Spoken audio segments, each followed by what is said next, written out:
Alexa, start the meeting. We're going to go ahead and call the meeting to order. Madam Clerk, would you please call the roll? Wait, looking for you. Okay. Councilman Kendall. Present. Mayor Pro-Tem Gary. Here. Mayor Cheaper. Present. Have a quorum. Thank you very much. A report out on closed session. We'll go to my attorney.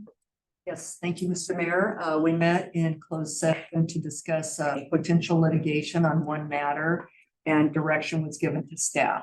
So other than that, I have no further announcements. Thank you very much. Moving on to the invocation of Pledge of Allegiance. You all would stand, face the flag. Our heads. Dear Father in heaven, thank you again for allowing us the opportunity to meet and discuss matters of importance to our community.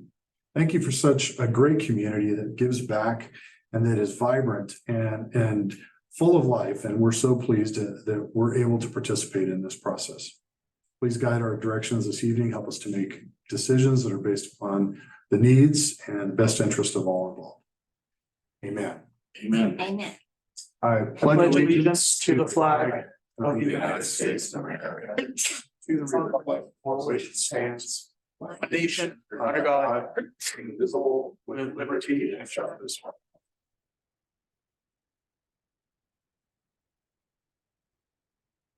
The city manager, are there any items to be added or deleted? No, sir. Okay, moving on to the public comment part of our meeting. This is where anyone can speak on any non-agendized items. If you have a comment for an agendized item, we'll take those conversations as they. So I do have two speakers that have signed up to speak about stuff that is not on the agenda. Just so you know, state law prohibits the council from getting too deep into discussing things that are not agendized prior to a meeting. So first I'll call up Chris Lemos. Well, good evening. Obviously, you guys know my name is Chris Lemos.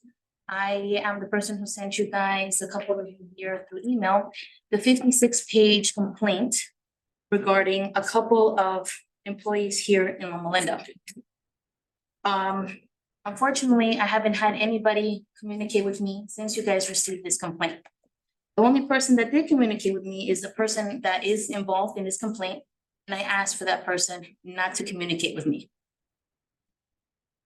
I'm guessing you guys are busy. I understand. I'm a mother of 3. I'm also busy, but I'm here because there's a big situation going on, and you guys are aware of it.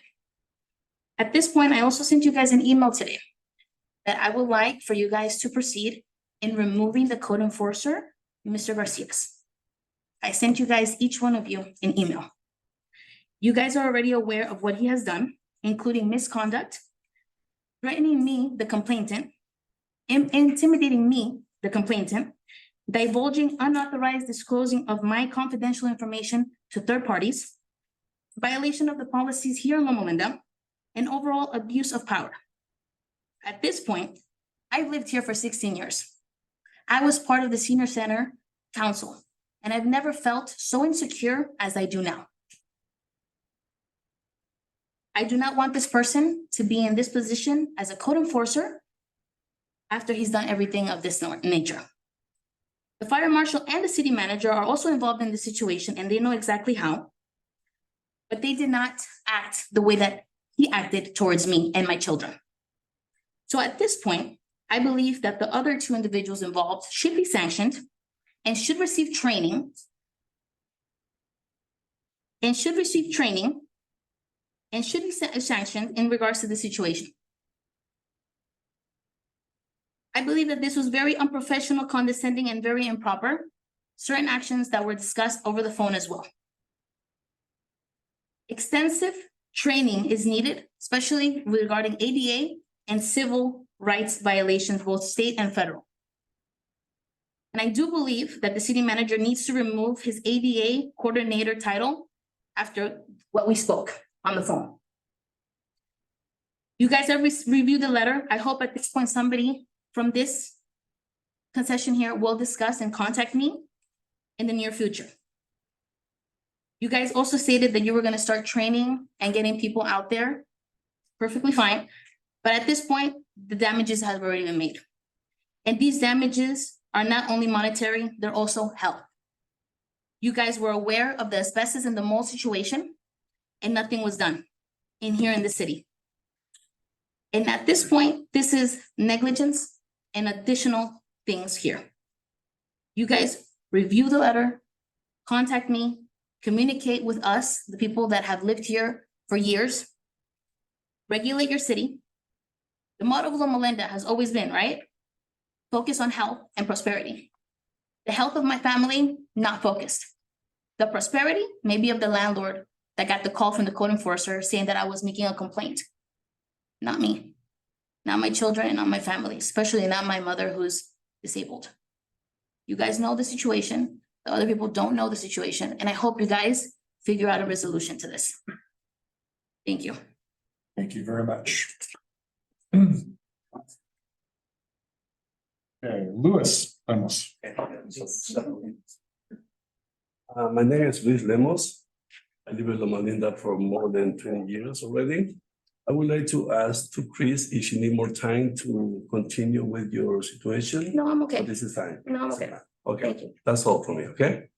Thank you. Thank you very much. Is there anyone else from public who would like to speak on a non-agendized item? Yes, ma'am.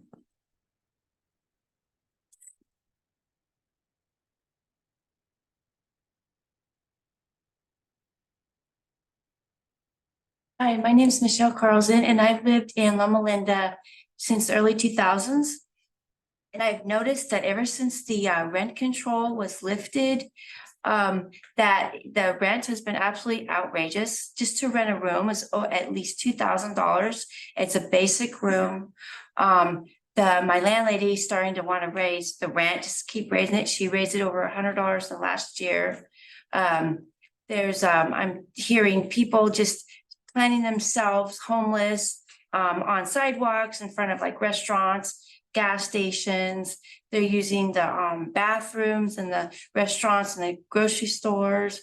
It's just out of control. And then also I'm reading articles online saying that people with like say regular jobs like teachers are actually having to squat in homes. It's just absolutely out of control. And I don't know if it's true or not, but I heard that there's a real estate interest groups who decided that they wanted to lift the ban. And so now they're just going out of control, $3,500 for a basic apartment. It's just, people can't afford it. And so I don't know if the city of Loma Linda has any control over this, or if like, I've talked to Senator Ochoa both, and I've talked to Assembly Member Elise Gomez about this situation. And they just basically said, well, we'll just give assistance to people, but basically this ban needs to be rent control needs to be put back on, like 3%, no more than 3% a year for rent to be raised, because, you know, people who are never been homeless before, now homeless for the first time, and people who are on fixed incomes are like now being forced to not sign the new lease and being forced to being evicted. And they've been very good at paying their rents. So I don't know if there's anything we could do about it, but I know there's something needs to be done. Thank you very much for your comments. Okay, anyone else? And nobody else, we're gonna move on to our conflicts of interest. We'll deal with those as they come up. And then we'll take it Yeah, go ahead and do a public hearing first. There we go. on all the public hearings, or do you want to? Okay. First, we're gonna start off with a proclamation for Arbor Day. Whereas in 1872, the Nebraska Board of Agriculture established a special day to be set aside for the planting of trees. And whereas this holiday called Arbor Day was first observed with the planting of more than 1 million trees in Nebraska, and is not observed throughout the nation and the world, and it's supposed to be now observed. It's supposed to be now, maybe. That's all right. Now observed throughout the nation and the world, and whereas trees can be a solution to combating climate change by reducing the erosion of our precious topsoil by wind and water, cutting heating and cooling costs, moderating the temperature, cleaning the air, producing life-giving oxygen, and providing a habitat for wildlife. And whereas trees are a renewable source, giving us paper, wood for our homes, fuel for our fires, and countless other wood products, while increasing property values, enhancing the economic vitality of business areas, and beautifying our community. And whereas in California, Arbor Day is recognized on March 7, the birthday of horticulturist Luther Burbank, known for the hundreds of plant and fruit strains he created, which include the Shasta daisy, the fire poppy, Santa Rosa plum, and the white blackberry. And whereas Loma Linda is committed to growing and maintaining our urban forest, beautifying our community, and improving aesthetics for a healthy environment. Now therefore, on behalf of the entire city council, we do hereby recognize Arbor Day in the city of Loma Linda and urge all citizens to join together to celebrate the benefits of community trees, reorganize the work accomplished to plant and maintain them, and promote the well-being of this and future generations. Just some comments, Mr. Mayor, Mr. City Manager. I know that we just recently became a tree city, correct? Tree City USA. And I know especially Councilmember Jindal has been very active in ensuring that whenever we have to do something with a tree, we replace it. So we don't have a net loss or anything. And we're trying to increase planting wherever we can, correct? Yes. So. Good deal. Okay. Well, that's the proclamation.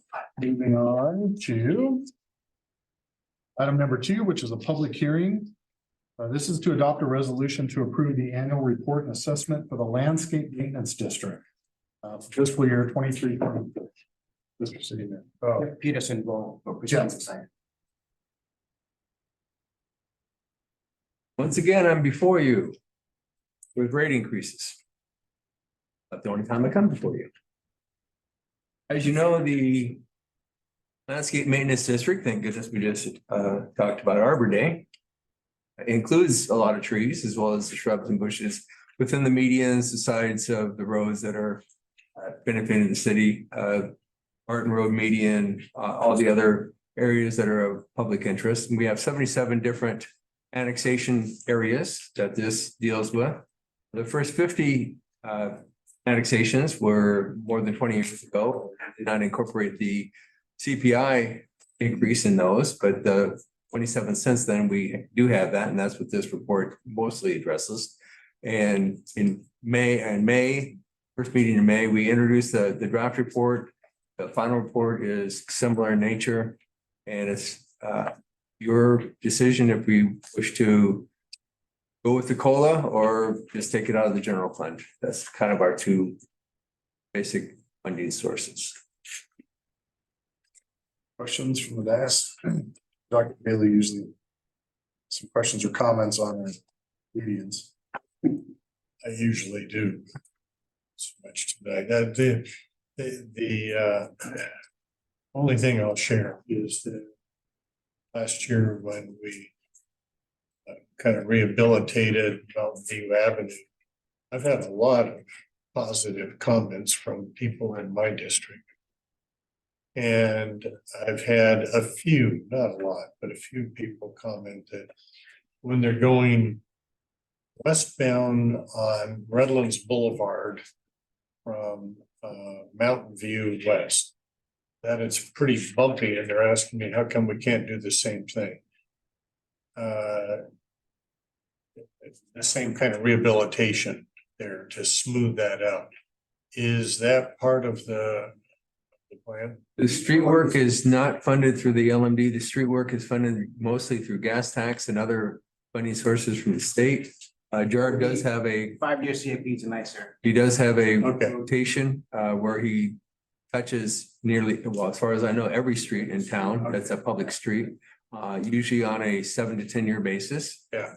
He hits the major roads, Barton, Redlands, California, Mountain View, and Anderson, a little more often because it receives a lot more traffic. Right. Thank you. One question over here. So I think we've spoken this outside of an official meeting, but one question that always comes up is that there's been a lot of rainfall. Why are rates going up? Can you elaborate on that? The rainfall does not have much effect on the landscape maintenance districts themselves. Most of the cost for the landscape maintenance districts is with maintenance, and that's labor. And the labor is continuing to escalate. Unfortunately, we also are going to be facing a new labor negotiation next year. We've extended our current contract is to the maximum extent possible. We had an original several years with some extensions. And this is the last year we're going to enjoy those rates. When we put it out to bid last time, the gentleman who got it, who won the award, was approximately 40% less than the next lowest bidder.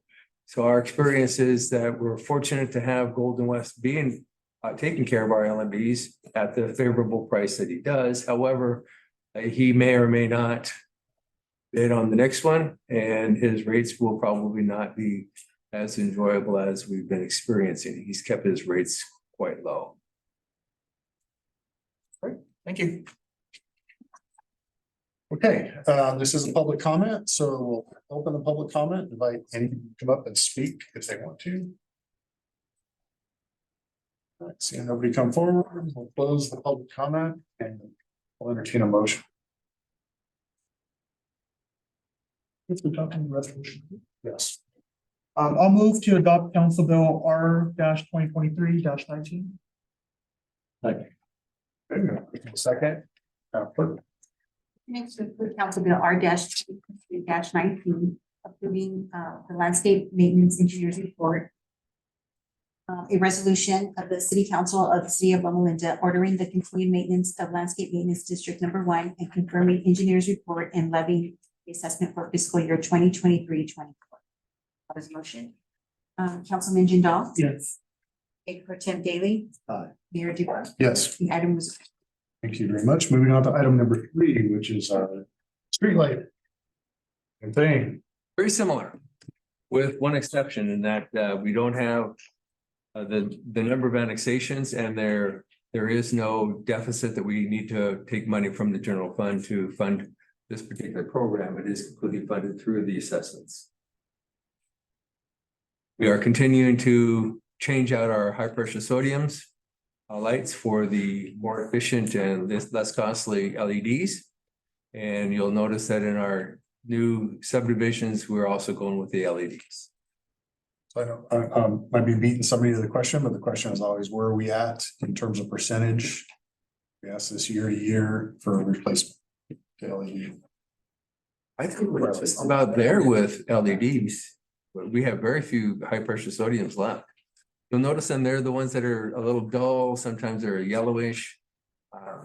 The difference is that the throw that the high pressure sodium is, as it gets further from the light, it loses its impact, but it goes farther. As you get to the edges, it's about half the brilliance of right under the light. Whereas the LEDs is a very sharp cutoff.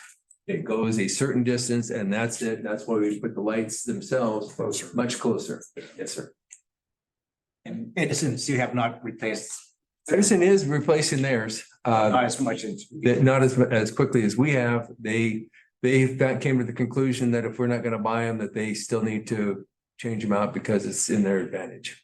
Right, and that's another question that always comes up, that Edison owns a good portion of the lights in town, so About half of them. we're not gonna put money into something that they own and we're gonna make them replace them. And we will only replace once a light fails, correct? Because of the cost. Correct.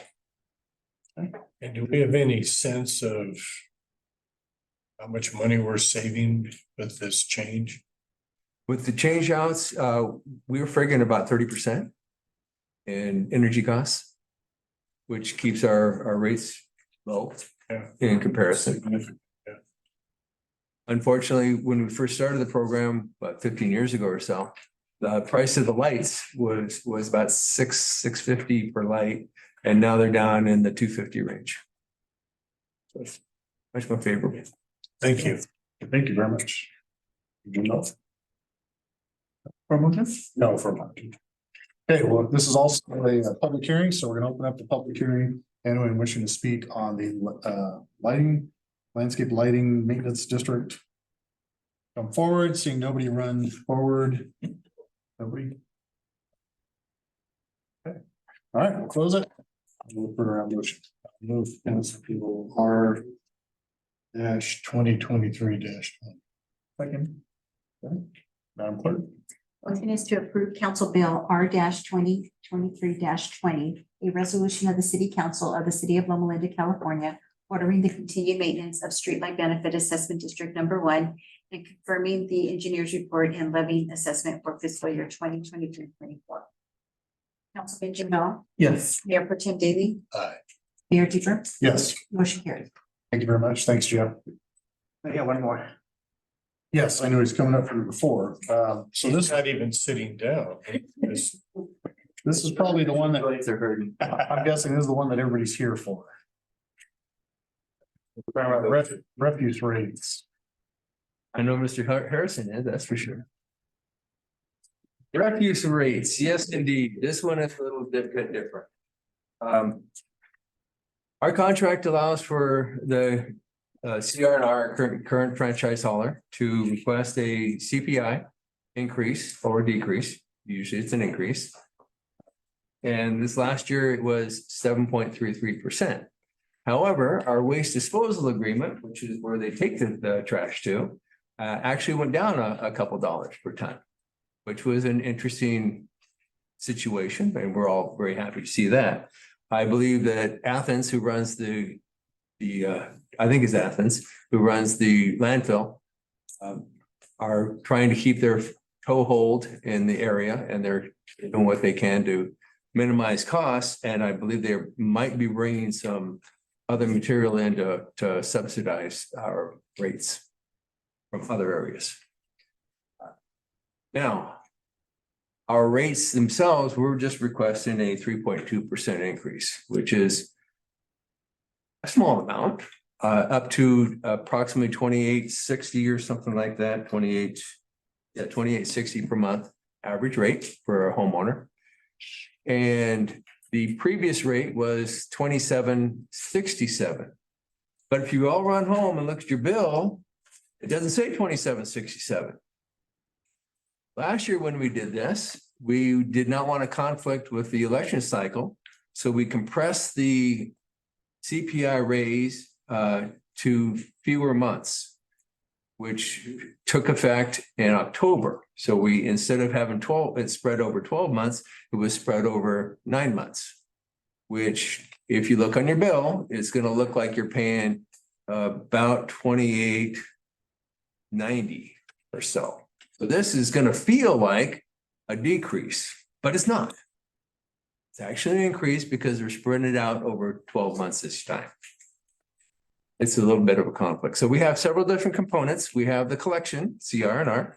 We have the disposal, WDA, and we have the various rate increases or decreases as those components are rejiggered themselves through what their negotiations are with. We don't have any negotiation power with the WDA, that's through the county, but we are enjoying the benefit of multiple people being a part of that group. And I'll let others speak.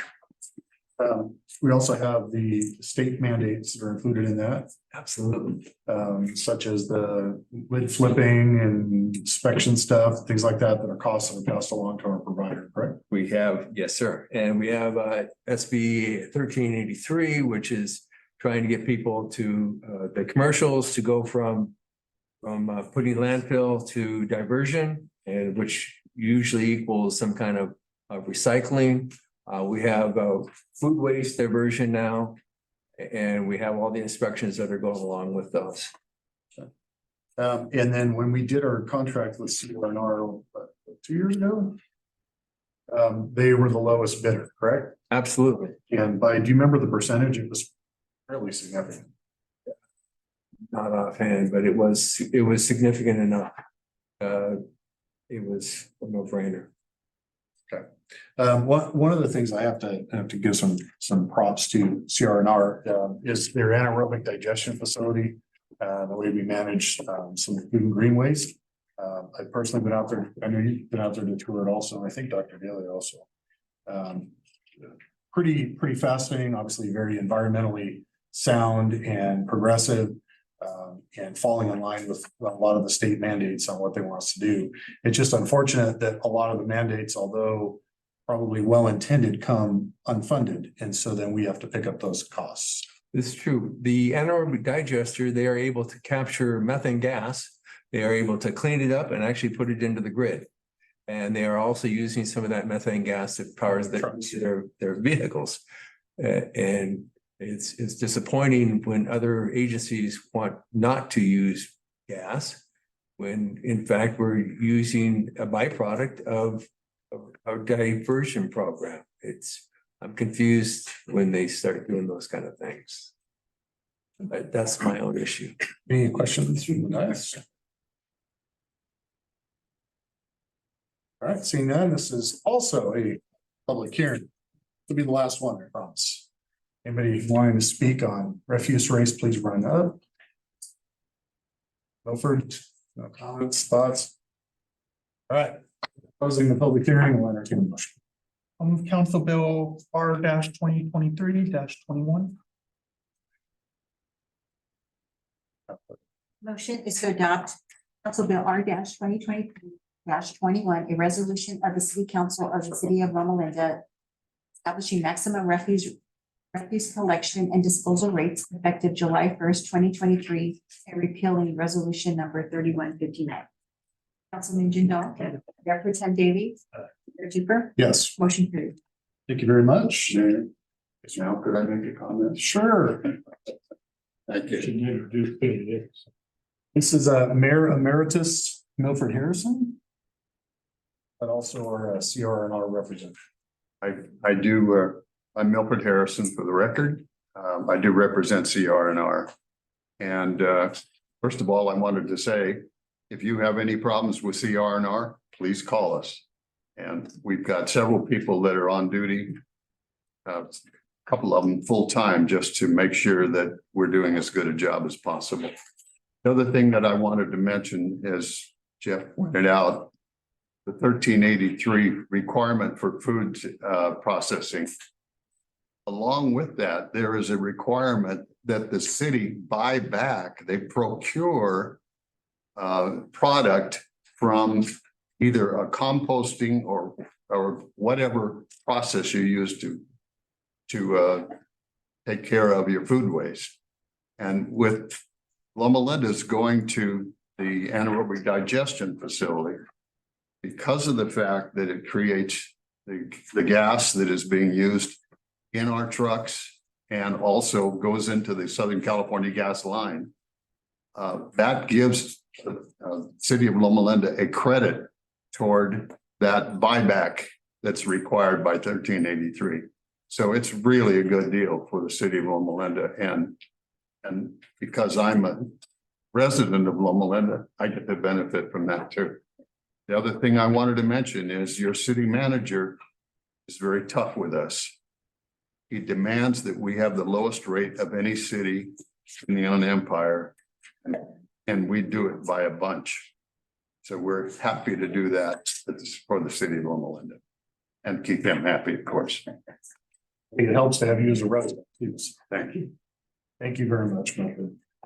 Okay, we're gonna. Question, could we ask you a couple of questions? That's not up to me. I don't run this meeting. I know, I'll ask him that, but if you didn't want to answer any questions, I won't ask. Oh, I'm happy to answer questions. Sure, that's why we had it public. It has to do with food waste. Yes, sir. And now the food waste is all going into the green container. Yes. And I've looked at a number of green containers on our street. They're full of flies, all kinds of stuff running around where we didn't used to have that at all because the food waste wasn't going in there, it was going in a plastic bag. So my problem is this is creating a whole new problem So of basically spreading all kinds of garbage all over the city, in fact germs. So these are state mandates and very strict state. I know that. Choice It's a or. problem we're facing as individuals, and we need to come to some solution to that. I'm thinking someone with clever mind can come up with a disposable bag that we can put this stuff in that would still be digested. There is such a thing. There are disposable bags. Are disposable bags There are. and We some haven't people seen- use them. We haven't seen any of that. My family and I have 2 refrigerators. We put our food scraps in the freezer, in a bag in the freezer Right. until it's trash day. And then we put them out in the green waste. Some of us can't afford that. You know, this, You don't have a freezer? We have one that's full of food that we need Yeah, to eat. well. this is one of those things where oftentimes, between state politics and local politics, there are challenges. And, well, mostly well-intended, a lot of these things come with consequences or challenges. In fact, some cities are mandating a 4th container. They have a brown container for food waste. But it's very specific that unless it's a disposable bag, you're not supposed to put anything in Right, so. that green or brown What is this container. disposable bag? It's not anything that's provided. That's something that if somebody wants to do that, they have to go and purchase it on their own. This was a very hotly contested law when it was going through Sacramento. I can tell you that most local government opposed it. The California League of Cities opposed it. Only because a lot of these things, these mandates don't come with any funding mechanism. So they get imposed on local government. I don't know if you know, but there's a component to this program. I'm not blaming this. No, I'm just trying to explain. So what I'm trying to, It's a state problem, but everybody has to realize it's a problem. well, I'm a big member of California League of Cities, which is every city in the state organized and primarily in opposition to most of everything that happens in Sacramento. And most people don't realize that a lot of this stuff is nonpartisan. Something happens from a local level to when people go up to a state level, and they forget that it costs money to run a city, to be able to provide roads and police and fire and all those things. And the state comes up with a lot of great ideas, but they don't ever come up with funding mechanism for it. So one of the other components to this is by law, we are required as a city to look in your trash can to make sure you're putting your food waste in your trash can. Did you know that? Yeah, I understand that. We don't want any part of that. CNR says they're gonna fine us if we don't. Well, CRNR does not find. no. Okay, The well, city, someone the is. city has to find it. No, By law. Someone is going. The city does That that. city is doing that. But Cal Recycle finds the city. If we don't do that, they fine us. That's right. And their fines are $10,000 a day. Yeah, It's So the same thing with water stuff, you know, if we don't. besides that, the green container now is contaminated itself. And, you know, here we have services coming around that want to clean it for $100 a container. Yeah. I mean, that's ridiculous. We can't afford that. And then, you know, the smell is unbelievable. I personally wash mine, I wash all 3 of them out. We walked by 2 weeks. last trash day when everything was on and we saw 18 rats all around these barrels that were, you know, out there. This is a problem. Where is this? Huh? Here in Loma Linda. No, where in Loma? I'm not going to say. I'm not going to say. Because I I'll walk take down, pictures I next walk time. down my street and I don't see any of that. Information is very important. Well, we happen to go to an area where people are being very careful in putting their food waste in the green things. A lot of people are not. They're just putting it in a plastic bag and throwing it in the trash. And during that process of, if we find it, we're required to find people if we find them, you know, it's a. I hear exactly what you're saying and I feel for you because I know the challenges. That's why I have to go wash my cans out every 2 weeks. But I will ask you this. I don't know if we still do this, but years ago, was there a provision for replacement cans or is that out of our contract? You remember? No, if there's something wrong with the can, we will replace it. We furnished at $1.5 million about 3 years ago. New cans We for, bought all new cans for the entire city. Yeah. And if you go to Colton or to Redlands and compare, there's no comparison. Our cans are beautiful. That's another problem. The cans that had rats around them were cans that were damaged and cracked on the sides. So those people need to call in and tell them. yeah, yes. You have a broken can, they will replace Yeah, it. if you've got broken cans, Right. please notify us. That's right, Because, that's right. I mean, I've literally put cans in the back of my truck and delivered them. None of this discussion is because you're not doing your job right. It's, we want some solutions to this problem. I'm not, I just don't, I don't know what more we can do at a local level If there's because ag that can be digested, that would be the solution. we argued with Cal Cities as our representative. We argued against, not against the bill and its fundamental idea, but in basically slowing it down and thinking it through and making sure we were really providing a mechanism for it. And Cal Cities, we spent a lot of money in lobbyists and all kinds of stuff, trying to really push back on this. But California is a very interesting place. Sacramento operates extremely autonomously from local government. And I'm not trying to make excuses, but I promise you Cal Cities pushed back on this. And again, not for any desire not to do the right thing, but just to figure out, slow it down so we can figure out how to implement this properly. But there are a lot of folks on the other side that were pushing this very hard, very quickly.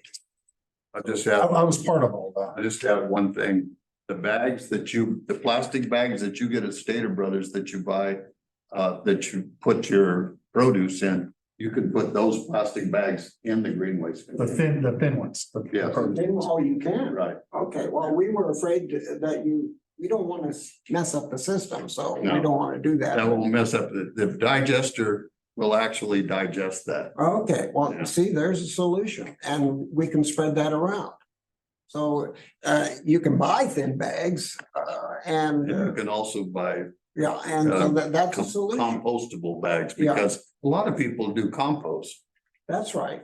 So, We have a small yard, so we do a little bit, but So you could put your waste into those like produce bags like you can get at Walmart or Cinemas. well, I don't know about the ones at Walmart. I don't know how thin they are, but at Stater Brothers, they just have one in the produce department. They have a very thin, clear plastic bag same one as in Walmart. that you take your, It's so thin. I that- guess I haven't, Right. It's so thin that you can put your finger through it without even trying. yeah, that one. Yeah. You could tie it up and put it in the, Yes. oh, okay. I'm glad you said, I didn't know you could do that. I thought it was no plastic. That's great. That's great. Thank you very much. That was worth Or coming. put it in a paper bag. Paper Paper bag works too? bags are great. Okay. Yeah. Because they're just the same. That's the difference between what CR&R does and for instance, Redlands or well, Colton's CR&R too, but San Bernardino. You can't put that in because they don't compost those or they don't process those. With putting it in with the green waste, I mean, a paper bag is no different than the limbs from your Tree. Yes, Oh, I exactly. agree. I Yeah. agree. So use paper bags, Okay. yeah. How would you tie them though? Yeah, that's. Like you can't use staples. Why does it still get in? Well, it's better to at least have it contained and folded over and, you know, it's much better than just lying open there. anyway. Right. Okay, we're gonna have to move along to new business. We're gonna bring item number 17 up next. Sorry for the. No, I'm glad you asked. I'm glad you asked it because I didn't know you could use those produce. Okay, 17, Mr. City Manager. Okay, the city have a couple vacant property that we want to dispose of. And with the new state law, we have to go to quite a process where we hire Mr. Steve Buchanan and has us explain what we have to do to be able to dispose. Oh, we just talked about state mandates. All right. Well, this one's been around a little while.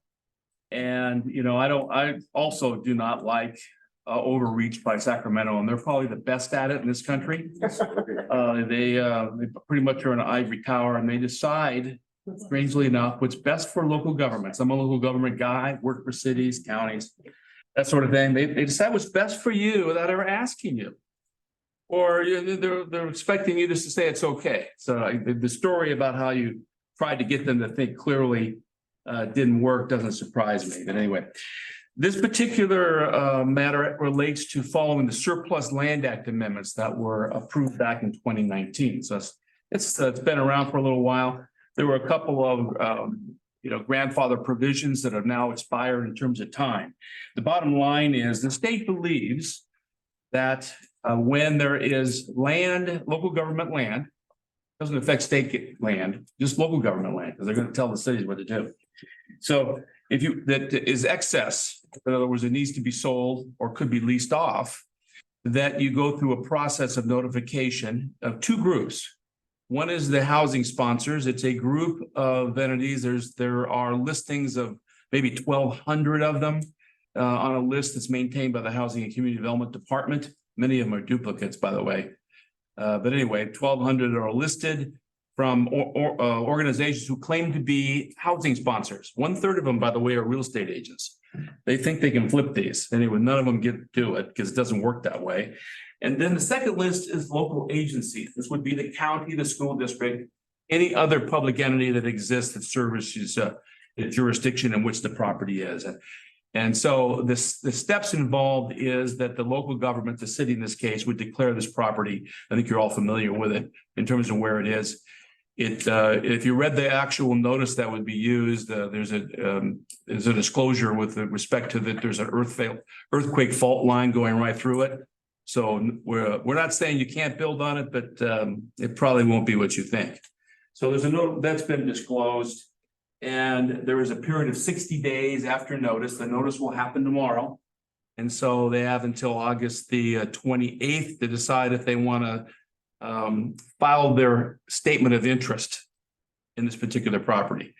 I have done probably 30 of these involving 50 parcels statewide, all the way from up north of Sacramento down to the state line with Mexico.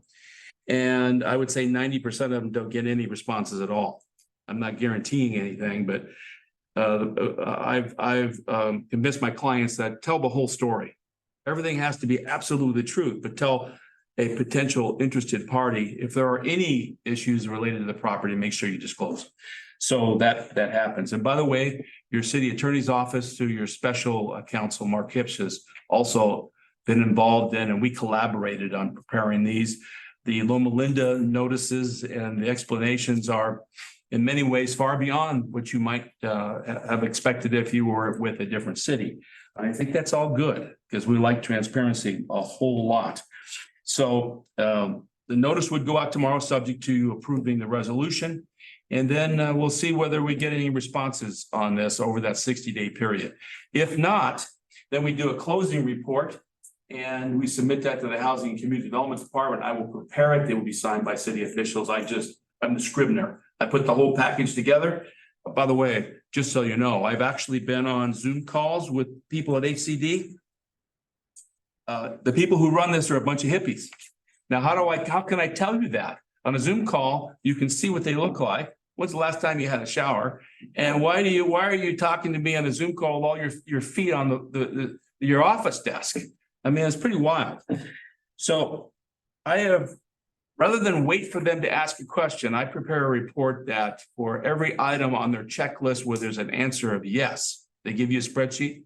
I have the receipts behind it to show exactly what happened. So this whole thing comes together. And so in recent times, I've found that once the report's filed, you get a letter from HCD giving you the okay, you're fine, in about 8 to 9 calendar days. And after that, you do whatever you need to do. You have to only go through this one time. You clear it.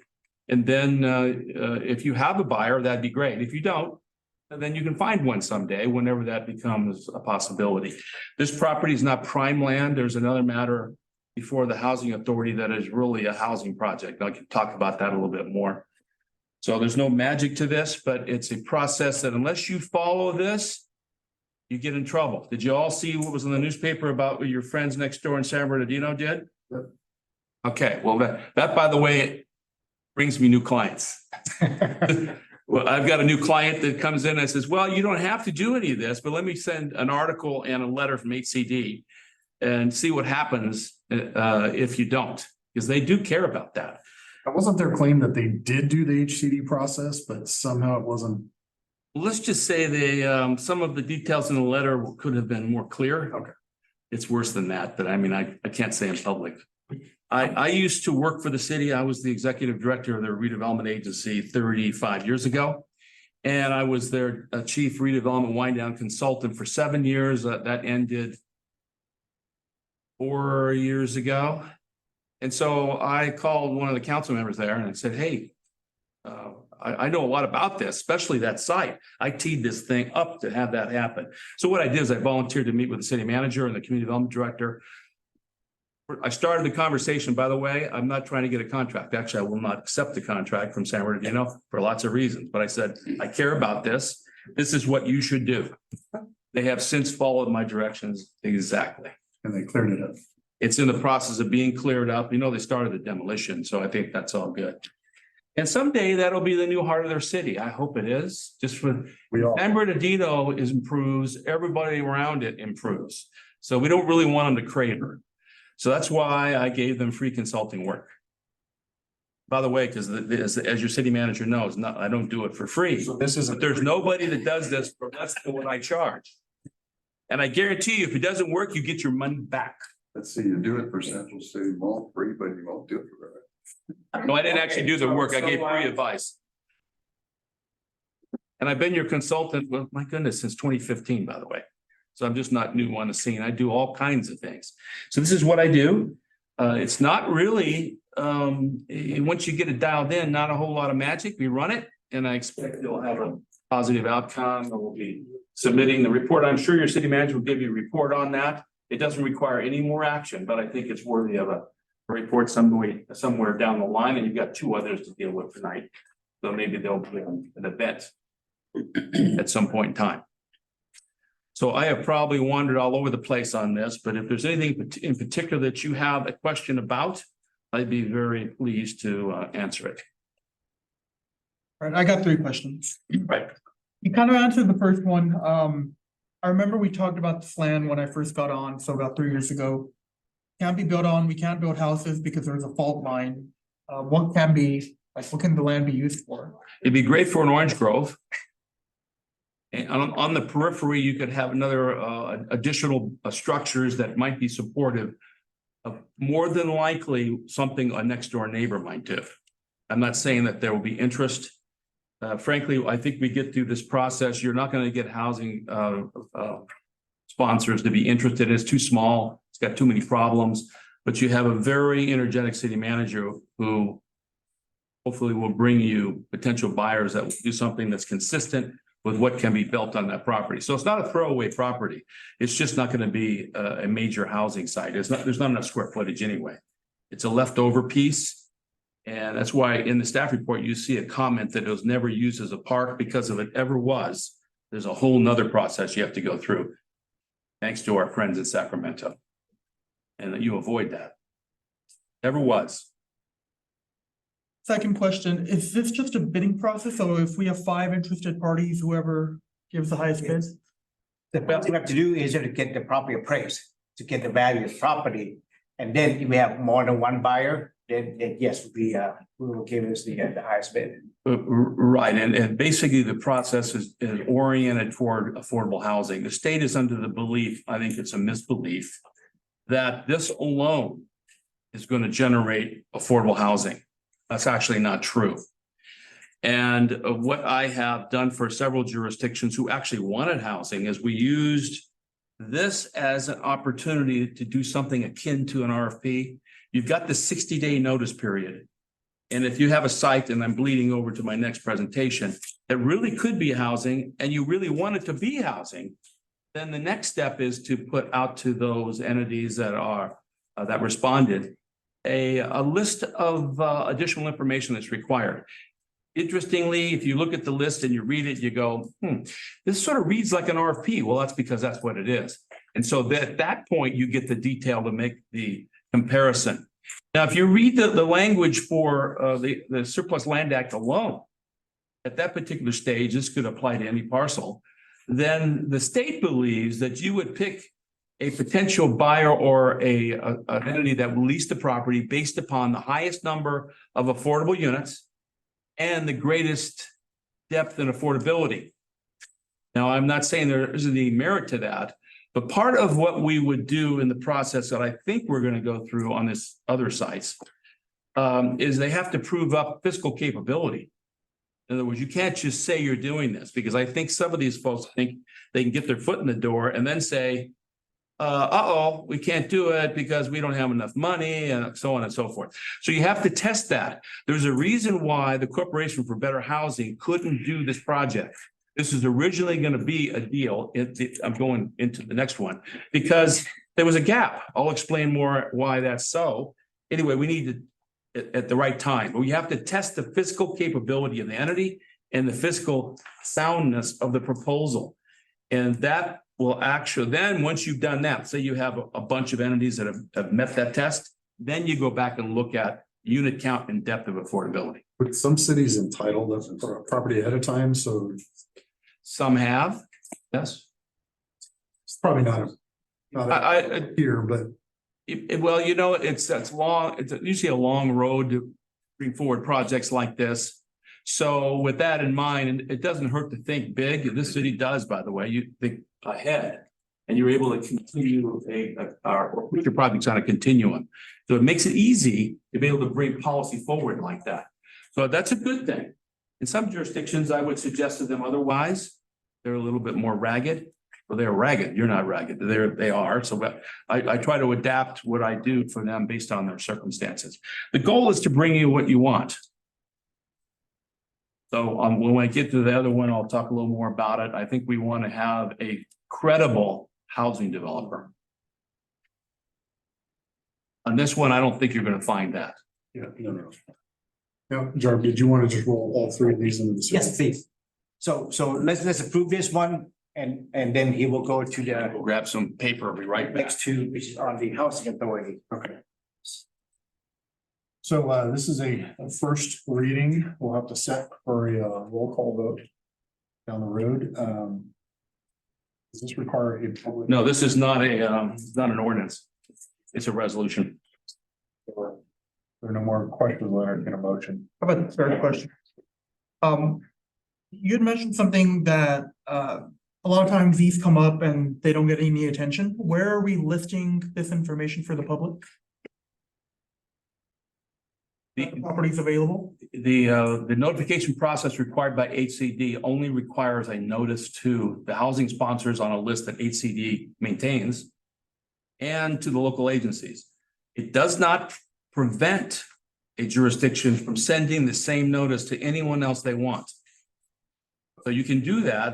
There's no prohibition. Wouldn't you do that after the 60-day period? Well, I've had a couple of jurisdictions that they had some additional entities because the sites involved were not going to be housing no matter what. And they wanted to ensure that some known entities in the various, in the area of the site potentially could incorporate that site into a larger project. That's the reason why they wanted to do it. And that's perfectly fine. So if there are. Next to property, we will advertise through the real estate agency. This is a bigger piece of property that have potential for the commercial apartment and so forth. Right, and then at the end of the day, if there isn't a taker based on this process, I'm guessing that's probably the case. Then the property can be listed with a real estate company if you want.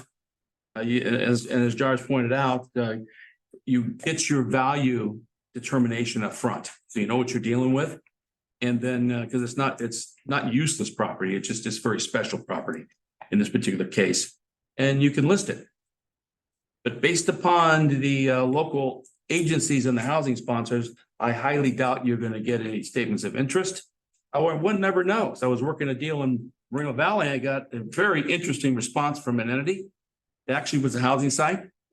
And after I conferred with this person and ran this company, turns out what he really wanted to do, because his company was into demolition, he wanted to be on the list of the Public Works Department for demo contracts. So he got what he wanted, but he really didn't want to buy the land. He didn't know where to start. So he started with me, and then I hooked him up with the right people in the city, and it was real happy. I don't know if that's ever going to happen to me again, but that's the reason why, if you read this, I am the contact person, so I can talk with them. so they understand what the opportunities are. And it has worked very, very well. I've been at this kind of business in terms of affordable housing for over 40 years, so I really have a good handle on how these things are put together and how they're financed. Questions? All right, motion on this one? I move to adopt R-2023-27. First and a second.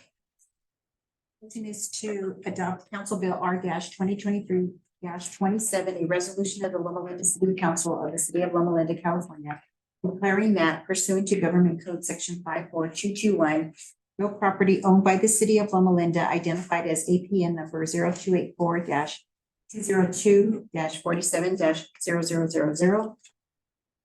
To the parcel of lots, the parcel of lot line adjustment -02 is plan and not necessary for the city's use, finding that such declaration is exempt from environmental review under the California Environmental Quality Act and approving certain related actions, and to direct the city clerk to file the SEQA notice of exemption with the San Bernardino County Supervisors.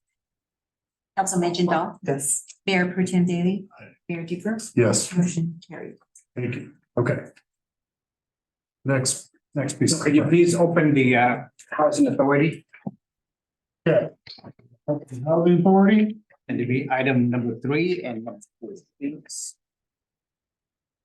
So I'll be number 3. Okay, these sites are right along the Poplar Street. And there are other multifamily housing projects that have been done in the past very successfully by the former redevelopment agency.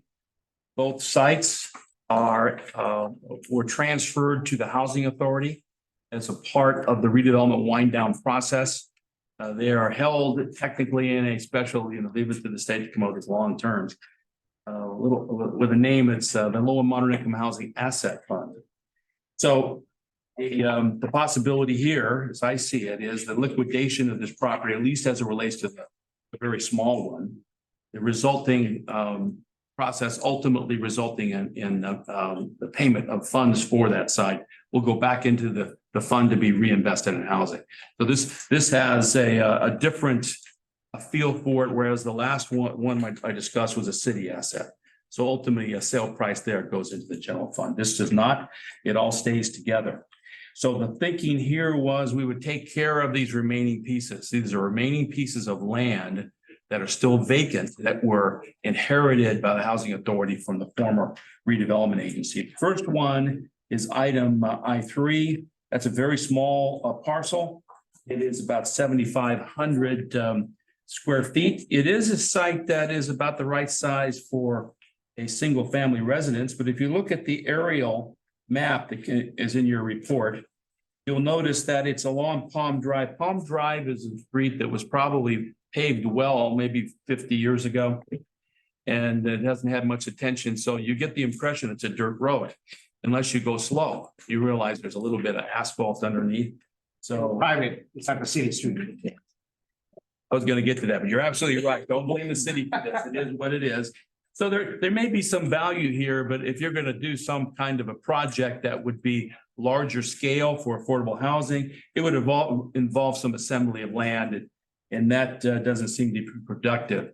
So this one is somewhat like the last one. So there's a notice that goes out, not really complicated, goes to the same entities, the housing sponsors and local agencies, to see if there's any responses. If we get nothing, well, then it goes back to Jarvin Company, and they can, they want to put it with an agent to sell it, then that can be done. It'll be an evaluation process, that kind of thing. The dates on all these, by the way, are the same. August 28th is when the notice period ends. If we're going to get any, that's when it would be. They're related, so let's go to 4. 4 is a different story altogether. And this is a flag lot. And this particular site has, my goodness, how many acres is this? It's 3.23, almost 141,000 square feet.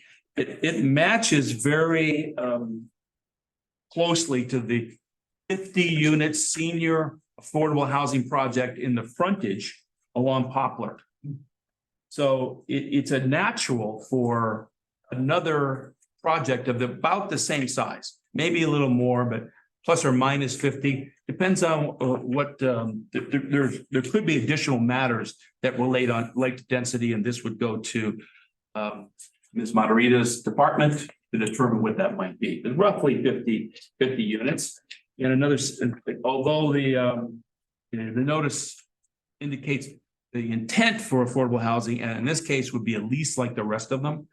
And how that works going forward is yet to be determined. By the way, I congratulate you on your patience, because the Corporation of Better Housing wanted to do a second phase. The city had been trying to work with them to work something out for 10 years, actually, because this goes back to the old RDA days. And ultimately, they determined that the project was not feasible.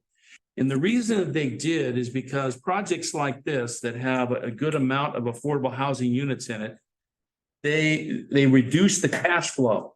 In other words, if somebody's paying an affordable rent for their income category that's reserved, they pay a lower rent. So the amount of rent that goes into the project is lower. And I think a lot of people might think affordable housing means it costs less to build it. No, it doesn't. It costs as much. And actually under these programs more, because you have to use the so-called prevailing wage, which means highest possible wage. So it costs a lot more to build units like this.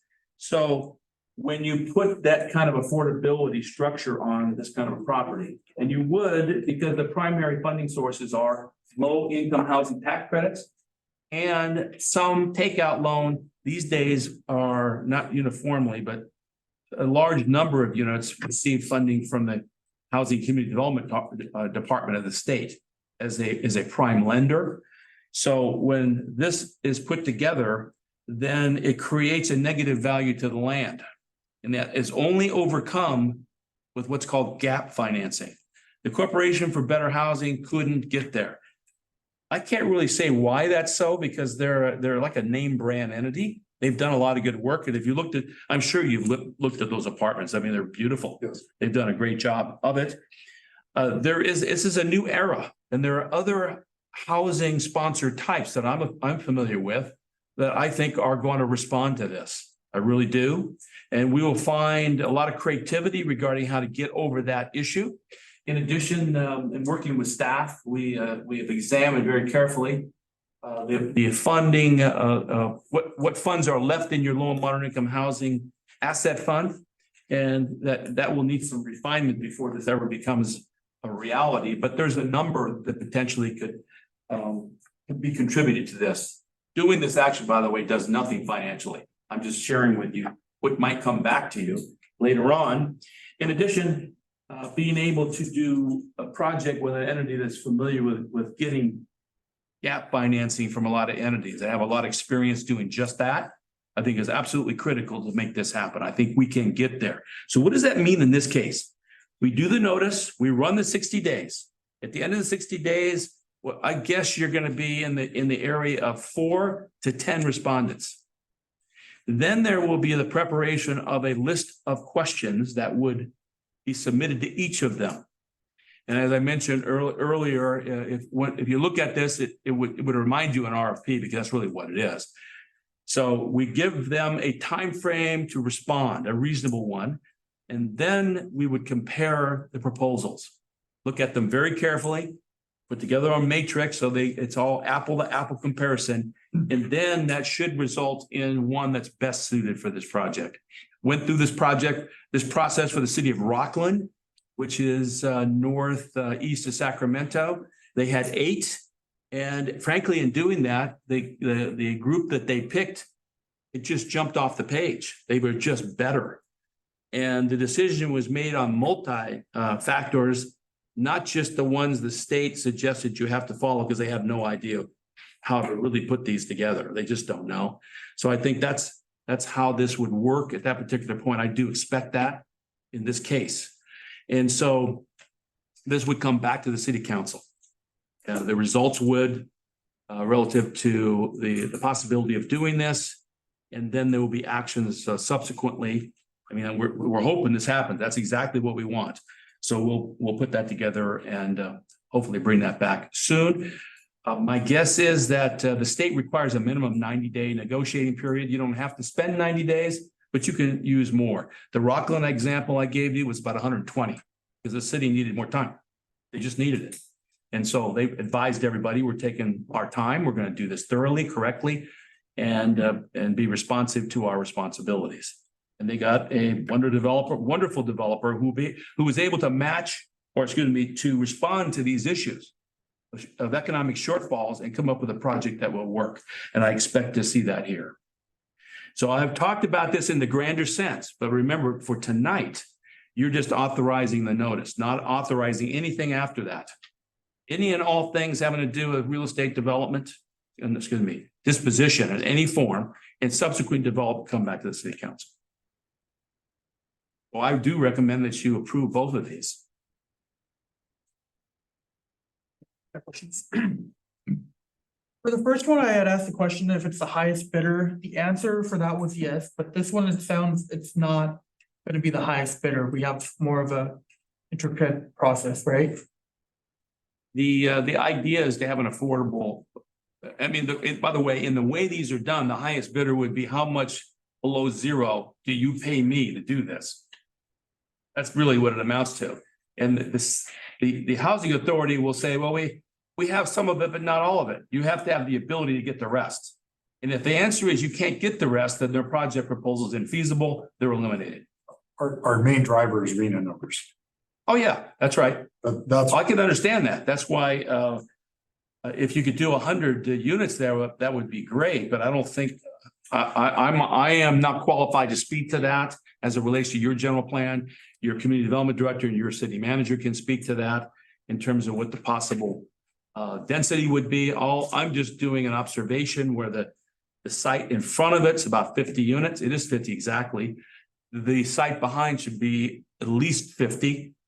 I think with whether it's possible to do more, the city will decide. No, I'm just saying our value, our main concern. That's where That's right. There's a couple of things you have at play here. Number one, your RENA numbers, and the state also monitors the amount of money, actual cash, that you have in your low and moderate income housing asset fund. And when that amount gets above $1 million, it's called an excess surplus condition. The amount above $1 million, you've got a short period of time to commit it to a project. It doesn't mean spend it, put it under contract. Now, there are some issues here. Hold on. This opportunity will help solve that. You need to answer his question. So the answer is, you are correct. We not just be a highest bidder on this RDA, on the housing authority. right. That's right. Okay, so I think I'm missing part of the base. The first property we looked at, which was next to the That's park, city owned. that's city owned. This is Housing authority. housing authority owned. When we sold the land, or we were looking to sell the land for the first one, over here, we're not selling the land, we're looking for bidders to build a project. That's for I-4. I-3 is probably just a straight sale. Okay. Because there's not really a possibility beyond a single family residence. Or it could be added to one of the existing properties there, I suppose, for a garage or whatever. It's hard to say how that might go. But in terms of the big picture of RINA numbers, punching some large unit counts out, the larger piece that's above 3 acres is the one where you get the benefit. So who would own that land? The housing authority. So we get someone who says, hey, I'll build this, I don't know, $1 million. They build it. The housing authority still owns the land. The housing authority owns land, will be leased To a developer. Got it. A developer that's used to doing deals like this on a lease basis. And there was not too many years ago, there were very few that would do it. And they would say, we can't do it. We have to have a fee. Well, they weren't ingenious enough to come up with a way of doing it. I just did a deal. I participated, it's a better way to say it. I was on the team that did this, that did a 90-unit project in Highland on a lease site with a company that does a lot of these kinds of things, all low income. So I know it can be done. And the leading edge housing sponsors do know how to do it. And there is the advantage of using a process the state has come up with that they have created with a different goal, but use it to the advantage of the city of Loma Linda to reach Loma Linda's goal. So this is a way to put out on a mass basis to hundreds of housing sponsors across the state a notice that this site is real and we'd like to see whether you're interested in it. Even saying that, I do think it's 4 to, let's say 4 to 10. If we get more than that, that's all great. I mean, we know what to do to evaluate them later.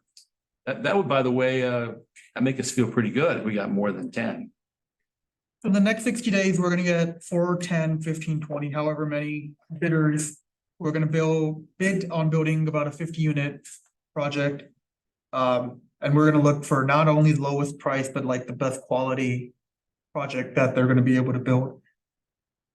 The housing authority is gonna lease the land to them. How long is that lease? It depends on the economics of the project. It has to be at least for 55 years during 55 years of operations, because it's going to have a covenant on it. That would be 55 years. And if this was a private sale, that would be the end of the process at the end of 55 years. One of the advantages of having it as a lease is that you get the advantage if you could sell it, I guess, if you wanted to in the future. But how I look at it is the housing authority ownership will enable you to ensure that these units, these affordable units, will remain in place in perpetuity. Private developers that are profit oriented cannot do that. This is not unusual. There's a lot of housing authorities. Some of them have sprung forth as a result of the redevelopment wind down process, and they are approaching it in that fashion. And things can change, but I would say this is a grand way, because you've already done it now on what, 3 complexes, of setting up a scenario where you and your successors in the future have the way of ensuring the availability of affordable units basically forever. So we're not worried about our arena numbers, right? Every year we talk about how we're ahead of schedule. No, we're not. better than other cities. No, they're not. They revised the number and moved way down. Everybody is, but. Okay. Let me move on to my third question again. How does the developer make money on this? With the subsidies. Well, there's 2 ways to do it. First of all, they're entitled to a development fee. That's part of the pro forma for development. And so there's a fee they get, and you're asking, well, how much that's actually got a cap on it. That's set by the California Tax Credit Allocation Committee. There's a percentage of total costs that is the cap on the amount of funds they can earn out of the development process. It's like any other company. If you're going to invest all your time and efforts to do this, then you would earn your fee. And by the way, talking a little bit about Highland, the developer that was just selected there is covering 100% of the pre-development costs out of their wallet, which is rather unusual these days. But anyway, that kind of thing can be done too. So the developer gets a development fee, and then they get several fees as the project is in operations. So if there is a part of the developer fee that was deferred, then they would get that given back to them over time. They would take payments, and then they'll get management fees associated with the project and any other thing that they would provide directly. There would be fees associated with it. They will not get the ability to earn the equity. There will be no equity in the site that they could earn if they were to sell the property because they don't own it. So it pretty much the city had to subsidize those. State subsidized. Well, with respect to the state, certainly would, but the state has limits, and so there will be a gap on this project. And this gap, depending on the unit, ultimate count, will probably be anywhere between $2.5 and $5 billion. You come up with that grant money. Is that like in grants? Is that? It could be grants. There's other sources. That's why working with companies that can prove that they've had a similar situation and then explain how they financed it is so critical to doing this project. There'll be no trust me guarantees. Prove it up. Show us what you did and where is it. And when we get down to, we narrow it down. I'm expecting all this to happen because this site's really great. We're we're gonna grab some of our friends over here in Loma Linda, and we're gonna go on a trip. We're gonna go look at them, knock on the door. I did that this last cycle. And of course, my wife complains about me doing this, but when I run into people, I say, hello, how are you? Do you like it here? You know, things like that. So when you get good responses in those kind of inquiries, and then you're looking at really well-made and beautiful sites, it gives you some confidence that a developer knows what they're doing. So again, no trust me guarantees, but you're gonna check it out very thoroughly. So let's say Lorena is a developer, it's gonna cost her $10 million to build something on here. She's gonna be able to make her money back from the development fee, which comes from The state or the city? the state or, so first the I'm saying state. already, yes. Fee is part of the operations and management fees. Does that mean like when you're renting these out? Tenants? Yes. Got it. Yeah. Now, just to give you an example, on the deal on Highland, there's a developer fee, I think it was 2.5 million. The overall project, I think, was roughly around 30 million total for 90 units. And the developer is investing their developer fee back in as a source of funding on the project in the permanent funding side. And they're going to get a repayment like they were a lender over a 15-year period. So they get that back, but they don't put any, other than that, and that's an unusual circumstance when it's not common among developers, but it's a wonderful experience when you have a developer willing to do that. So that you make a project feasible. So they get the money ultimately, in effect, they're deferring it. And so that's a big positive.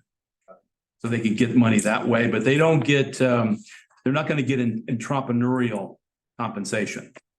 That would come out of equity from the property if they owned it in fee. One more question and I'll pause. What's stopping the city from just building something ourselves? Like, why don't we hire consultants and? Business If- unless we couldn't do We're it. not in the business of building housing projects, and we have the money. That's more like the old, what do you call it, projects, urban renewal. And that was a disaster that started right after World War II. And so you still have to let a contract out this for someone to build it. But the best model is to have the private sector do a project. You get the best outcome. You have people that are experts in all aspects of development and construction. It's for the purposes of community development, because I know that Lorena has experienced this over time. It's like any other developer coming in. They have to run the same gauntlet. They have to produce a product that fits into the city. It's got to be nice, it's got to be pretty, and it's got to be functional, and it's got to fit within the development envelope. And if you're dealing with people who don't understand any of that, then they're not the ones you want to deal with. Hence the reason to know the track record and to visit some of their sites, so you feel confident. Thank you. My pleasure. I'm excited about this, by the way. I think this is going to be a really good winner. All right, do we take these individually or do we take them together? Does it matter? Individual, please. Motions, I'm okay.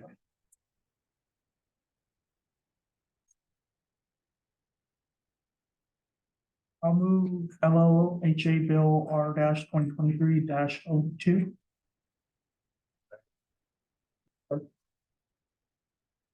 Motion is to adopt the Loma Linda Housing Authority Bill R 2023-02, a resolution of the Loma Linda Housing Authority declaring that pursuant to Government Code Section 54221, real property owned by the Loma Linda Housing Authority identified as APN 283-121-53-0000 is surplus land not necessary for the authority's use, finding that such declaration is exempt from environmental review under the California Environmental Quality Act and approving certain related actions. And to direct the city clerk to file a sequel notice of exemption with the San Bernardino County Clerk of the Board of Supervisors. Councilman Jindal? Yeah. Mayor Pro Tem Daly? Aye. Mayor Duker? Yes. Councilman Perry? Okay, for a motion on. You're on a roll, right? But either way. I move the Loma Linda Housing Authority Bill R 2023 03. Motion is to approve Loma Linda Housing Authority Bill R 2023 a resolution of the Loma Linda Housing Authority declaring that pursuant to Government Code Section 54221, real property owned by the Loma Linda Housing Authority, identified as APN number 0283-121-68-0000, located on the west side of Poplar Street, north of Van Regen Street, is surplus land and not necessary for the authority's use at this time. Finding that such declaration is exempt from environmental review under the California Environmental Quality Act, and approving certain related actions, and direct the city clerk to file the secret notice of extension with the San Bernardino County Board of Supervisors. Councilman Jindal? Yes. Mayor Pro Tem Daly? Mayor Duper? Yes, Motion carries. thank you very much. Thank you very much. Thank you. We're looking forward to it. You need another good project. All right, backing into the city council agenda. We have the consent calendar. First, second, yeah, second. Sorry, you're probably the busiest one of us tonight. Motion is to approve the consent calendar as submitted. Councilman Jindal? Yes. Mayor Pro Tem Daly? Mayor Duper? Yes. Thank you. Now this is where I confused the two. Now moving into old business, item number 16, which is Council Bill O-2023-01. Set for a second reading, roll call vote, adopting the ordinance to approve a zone change to change the current pre-zone for 4 general commercial zoned lots to low-density residential lots within the 141 acre annexation area for the Canyon Ranch annexation and subdivision project. There you go. There is no formal presentation. It was presented at the last city council meeting, but if you have any questions, I am here to answer them. It's just a carryover, and that's because the ordinance requires 2 public hearings.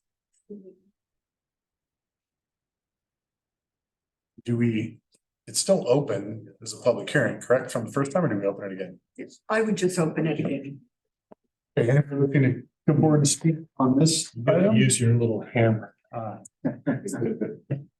Okay, seeing nobody, we're gonna officially close it. And I'll entertain a motion on this.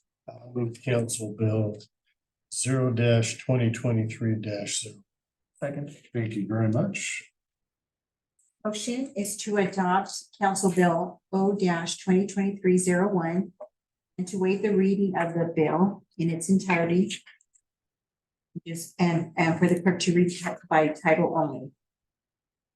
It's an ordinance of the City Council of the City of Loma Linda, amending the official zoning map of the City of Loma Linda, modifying the zoning designation of 4 parcels from general commercial C-2 to low density residential R-1 and an approximate 10.96 acre site identified by assessor parcel numbers 0293-081-9.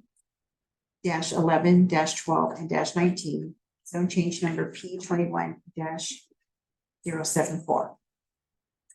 Councilman Jindal? Yes. Mayor Pro Tem Daly? Aye. Mayor Duper? Yes. Motion carried. Thank you very much.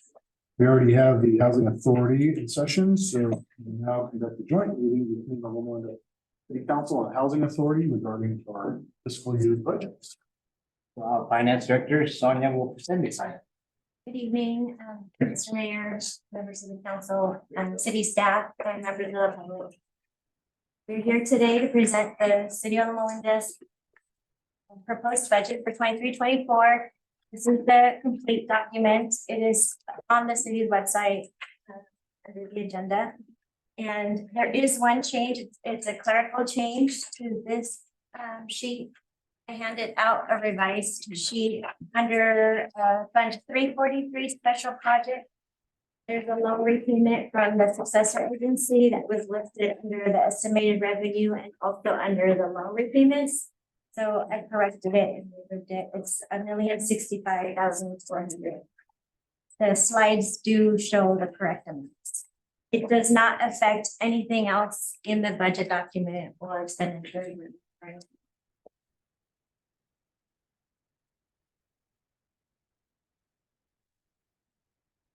We going over the general fund, and that includes key operational. The general fund is the city's key operational fund. And we will be going over unassigned, assigned, and the committed fund balance. We will also cover the city as a whole, which includes all the funds, the general fund, enterprise fund, special revenue funds, capital funds, and debt service funds. And then lastly, we'll also cover the Loma and the housing authority. This slide right here shows a recap of what has happened as of the joint workshop. This is just for the general fund. So at the time that we presented the budget at the joint workshop, the unassigned fund balance was 14,729,909. That joint workshop, by the way, was April 25th. Thereafter, several things had to be updated. And one of the main updates was the revenues and the expenditures. The revenue, the sales tax increased by 268,000, and that had to do, 268,100, and that had to do with a revised estimate that HDL provided to us. And it increased sales tax revenue from 10,202,100 from 9,858,000. And this increase was a total of 344,100. However, we had to net out the sales tax incentives. And so that was an increase of 76,000. And that's why you see 260,100. So it's net of those incentives. And then during the May 9th council meeting, the service fee study was adopted. As a result, some fees needed to be updated, such as fire permits and fire plan checks, for a total of $55,000, and charges for services of $8,100. Overhead was recalculated as a result of increased expenditures that you'll see later on as we cover all the other funds. And that was a total of 128,500. And lastly, transfers and increase as a result of the COPS grant. The Sheriff's Department eliminated the motor pool services assistant position, which later on I'll refer to as MPSA position, and upgraded it to a Sheriff Service Specialist position. So this shows up in the Schedule A as a SSS position of 1.4. So this small change equals 33,400, and you'll see it as well later on when we cover the special housing funds. 33,400 increase in the budget. Yes, the transfer into the general fund.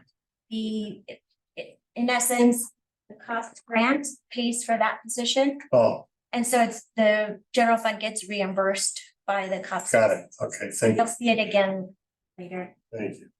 Expenditures increased by 232,100, and the breakdown is as follows. Administration increased by 24,500 due to the addition of the agenda management software, the revision of change in benefit elections by a council member, and as well as the change from MPSA position to SS position, and that netted a change of 24,500. Fire decreased by 3,700 for benefit recalculations, and Public Works increased by 211,300. An increase of 20,000 for traffic signal repair, addition of an assistant public works director / city engineer, which is also allocated to water and sewer. So we'll see that again later on. And there's also an increase of 40,000 for tree trimming or removal throughout the city. Miscellaneous facility maintenance needed in the amount of 86,100, as well as contractual agreements and parks in the amount of 15,500. These changes bring the unassigned fund balance to 14,990,990. In this slide right here, this is the recap of the fund balance. Current adjusted budget is projected to end the year with 14,044,509 of assigned fund balance in fiscal year 22-23, which we have a few more days left. With the proposed revenues and expenditures for fiscal year 23-24, there's a projected increase of 146,400, therefore estimating $14,990,909. The assigned amount for vehicle replacement and committed for rainy day reserve amounts are to remain the same, with a total fund balance of $18,240,909.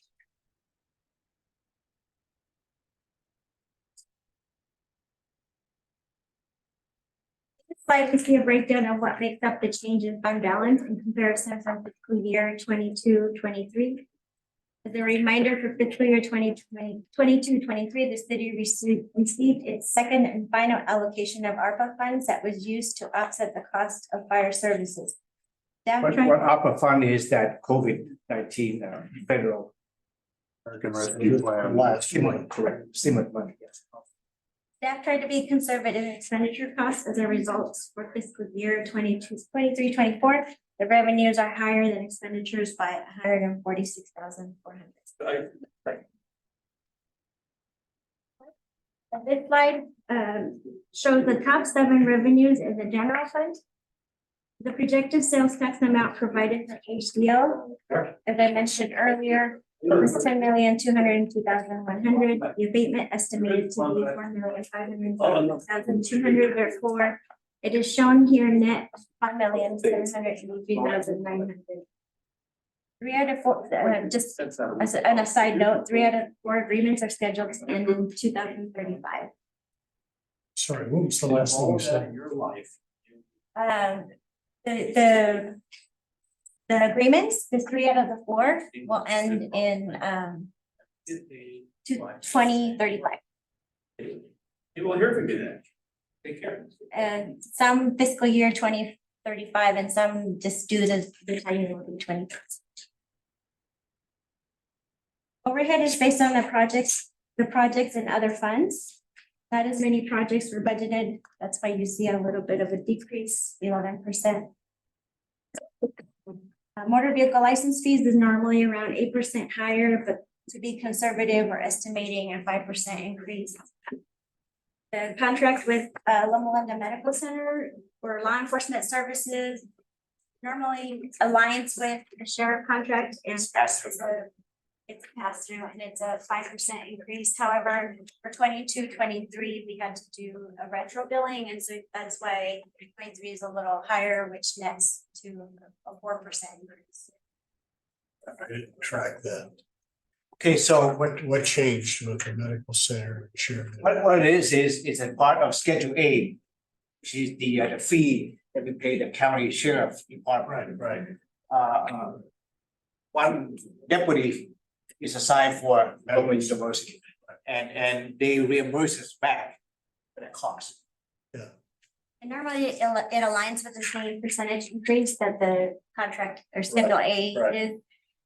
However, it's not 5% the way Schedule contract or the way Schedule A is. It's 4% because for 22-23 we did a retro billing. For 22-23 is a little bit higher. That means 23-24. We have a credit for this year. 4%, yeah. Got it. Thank you. Refuse service charges do not show change, although tonight we saw that there was a change to the rates. And although they show that there will be an increase, it's actually just a really slight decrease. And so we just decided to leave rates the same, or the amount budgeted the same. And as you can see, in total, the total general fund revenues are showing a 1% decrease for the top 7 revenues in the general fund. And this slide shows a recap of the general fund expenditures. The administrative budget increased by $143,300 due to 2 positions being added, the accountant position and the help desk technician, as well as an increase in contractual agreements and salaries. General government is budgeted at 8% less, or $75,500, as legal, contractual, and professional services were decreased. Police contract was about a 5% increase. However, overtime, fuel, and maintenance and operations of vehicles increased significantly, causing a 6% change. Increase. And then the largest is the fire department with the decrease of $1,987,268,000. As it is done every year, only $500,000 in overtime is budgeted due to the unknowns of the fire season. And the reason we do this every year is we don't over budget the overtime. The way overtime work is we budget about $500,000 a year. But then when the State reimbursement. when the state, correct, when like this year, I don't be surprised, we have big fire. Northern California and Southern California that our staff have to go to help the state with putting out a fire. But at the same time, we get reimbursed. So we will adjust that at the mid-year budget. We get a special chief's rate or chief. I had a question also on the investment. Yes. The city council's been leaning on the city manager to fully staff, Yes, because we've been on a very lean, are we getting close? that's why if you look at engineering, the engineer, the one that I'm increasing, I'm putting in the we plan to hire assistant public work director, city engineer. Okay, so we're getting close to Yes, where sir. we really want to It be. is, yes, yes. Good. Thank you. And another thing with the fire department, this year we purchased a lot of equipment. So, Yeah. so we are, all we needed right now as far as equipment go. I just did my whole presentation. So as he stated, currently the overtime is budgeted at 1.6 million left. And that will be adjusted at mid-year as you mentioned, and will also account for any mutual aid reimbursement that we project. You will see that during the year. And then there was also a decrease in vehicle purchases of 361,000. And then for public works, you'll see a decrease of 355,700 from 22-23. And this is mainly due to vehicle purchases completed in 23, as well as the council chamber improvements being completed as we speak. I think they won't be done by June 30, We right? budget some, we have no money for next fiscal year. And when's that supposed to be completed? The end of July. I think. the Oh, next end of meeting- July. Yeah. I think we'll have to meet Through here the again. window, I didn't look, they haven't started yet, have they? Oh, yes, they have. Oh, yeah. It's all wire I inside. walked Oh, I past, didn't there's all look kinds up. of boxes and I stuff. saw the seating's changing too, right? It's audio and video. Yeah. The net decrease in expenditures is 1.8 million or 7%. And again, the reason we decrease expenditure is because we have less revenue from the COVID money. Right. To recap, this is the ending fund balance, and this is the proposed general fund balance. It includes 3,250,000 for committed and assigned fund balance. And as you can see, there will be a positive change of 146,400 added to the ending fund balance. It's not a lot, but at least we. We're It's on the not a right, we're on deficit. the right side of the. It was a deficit 3 months ago. And this slide right here shows changes in proposed budget as of the joint workshop for all of the other remaining city funds. As of April 25th, during the joint workshop, revenues were increased by 737,800. Previously explained, general fund revenues increased by 493,100. Cops grant increased by 33,400. Water enterprise fund increased by 4,300 due to the revised service fees, and Measure I MSTART funding increased based on information provided by the PPCA. Expenditures increased by 2,160,900. 232,100 was for the general fund. Water and sewer increased by 71,000 and 316,300 respectively for the addition of the public works director, city engineer, and the addition of sewer water rate study. For water operations, the replacement of the pressure reducing valve at Mountain View and Huron was also added. Water capital increased by 643,100 for the additional cost to install a new water line at Beaumont Avenue and Nevada Street, along with the overhead associated with it. Special revenue funds and capital projects funds increased by 206,800 and 657,700 respectively due to the addition of a traffic signal at California Citrus, as well as the overhead. Traffic impact also includes an additional 500,000 of payment rehab at various locations. And lastly, an increase. Okay, And lastly, an increase to the grant fund of 33,900, mainly due to the COPS grant, as previously mentioned, for changing the SSS position from a 1 to a 1.4. And the reason it looked like we have a lot of increase in expenditures, the funding for a majority of this will come from the development impact fee, the water fee, Right. sewer fee, facility fee. So which in turn, when we use that development impact fee, we can charge 19.5% overhead into the general fund because the staff do the work ourselves. While we're talking about water, what's the status of the tank up at the end of? Yes, they already start grading the access road and start grading the path. What's the projected completion? I can't remember, but it's take about a year. Okay, and then when it's completed, how do we fill it with water? Do we have a big straw that dips into the aquifer and? Not the same, it's the same.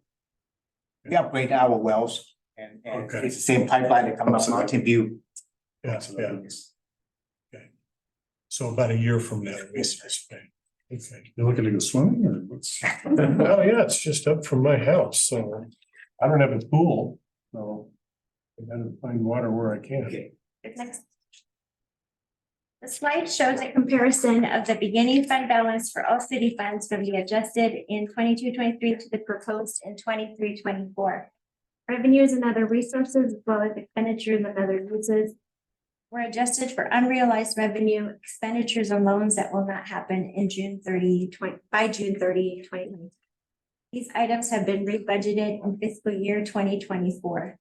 The net change is a reduction in total fund balance of 2,922,100.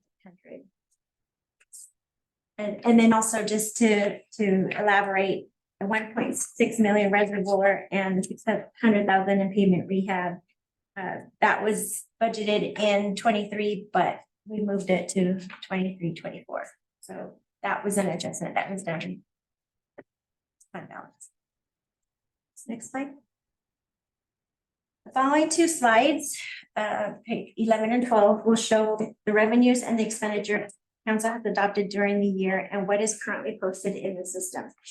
The general fund, and you can see these are the summarized totals, but you can see schedules in pages 2 through 13 of the budget. The general fund shows a decrease in revenues of 3.1 million, and it is mainly due to the transfer in the ARPA grant funds of 2.9 million received in 22-23 that you will not see in 23-24.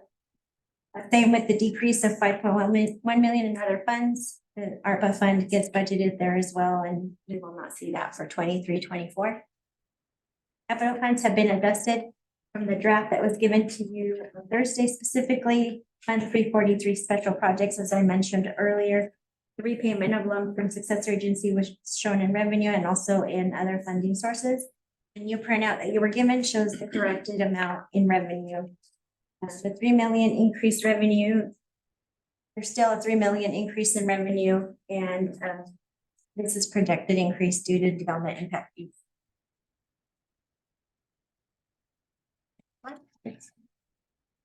These are the proposed expenditures for the city funds. The general fund shows a 1 million decrease in expenditures, as was previously explained in the study session. The notable change in expenditures are in the capital fund. The major change is the water capital fund due to the timing of the work. The 1.6 million reservoir expenditures, although approved, have been rebudgeted in 23-24. In other funds, the main change is the reduction of the 2.9 million of ARPA funds that we will not see this year. All in all, you see an 18% decrease in total expenditures. I'm sorry, the other fund's 60% change. That's mainly due to the ARPA funds. That's 2.9 million. Yeah. Okay. But for the citizens in the room, that the total expenditures represent an 18% decrease, right? We're being efficient. I have no money to spend, so I spend less. What's that? I have no money to spend, so I spend less. There you go. This slide is just a recap of what we just covered at the beginning, fund balance, including the committed and assigned is 49.7 million. We have total revenues and resources of 52.9 million, and then expenditure and uses of 55.8 million, ending with 46.8 million. And that signifies a change of 2.9 million decrease in fund balance in total. And lastly, this is the housing authority. As you can see, there's not much change. We projected beginning fund balance at 1.2 million. And then we have revenues of 163,500, and then expenditures of 172,400. The revenues are loan repayments and interest. And then the expenditures are any contractual agreements, such as the services that Steve, he's left, but services that he provides. So we project ending at 1.2 million. However, based on the Surplus Land Act and whatever costs we will have to come back and reappropriate those expenditures. Yes, We'll hopefully end up with a project and get some. correct. Reduce that to below $1 million. But Councilman Jindal, this is the reason why we cannot do the project ourselves. We only have $1.2 million. And it's not even enough to give it to any builders to come out and build projects. And so that's why I make it difficult. And being it's above $1 million, we need to do something. If not, the state gonna fine us for, hey, we have extra money in the bank. If we're not spending it, well, it's not enough to do anything. That's the problem. So, Mr. Mayor, we have an esteemed member of the budget veteran of the Budget Committee, Gary Nelson. Gary, you have any comments? Yes, he will be the next one. Next on the agenda. It's on I agenda. didn't know. I didn't see the microphone in your hands. I'm sorry. Go ahead. And in addition to our conservative revenue projections, staff has incorporated estimates due to the current economic challenges and world events and has prudently proposed expenditures. The proposed budget for fiscal year 23-24 includes 14.9 million in unassigned, 1.25 million in the assigned, and 2 million in committed fund balance for a total of 18.2 million in the general fund balance. And we'd like to thank everybody that has helped us put this book together. The departments have contributed greatly. We appreciate. And that balance is 9 months. Very good. Moving now or keep on going? Well, do Gary's presentation. We go to 18B. Before we go to that one, got a Okay. question about the book. If you can go to either page 54, 78. Let's pick 50.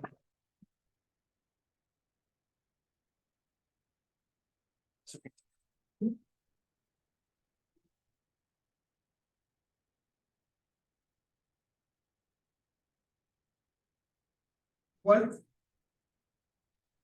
does the 100%, 50%, 100% mean when it's talking about the associate planner, administrative specialist, et cetera, et cetera? All our positions are allocated to the different departments based on the type of duties that they work on. And so what this is saying is that the administrative specialist too works 50% of her time here in this department. And then she works the other 50% in the other. In the building. developments. The building. Half planning, half building. So how much does administrative specialist two get from the 223,000? Oh, we have a salary table. Well, that's in retirement and medical benefits. This will be a benefit. Yeah, we have a salary table. I think it's next month. They come to the city council meeting. It's on here. It's in there. Page it's 55. agenda item number 10.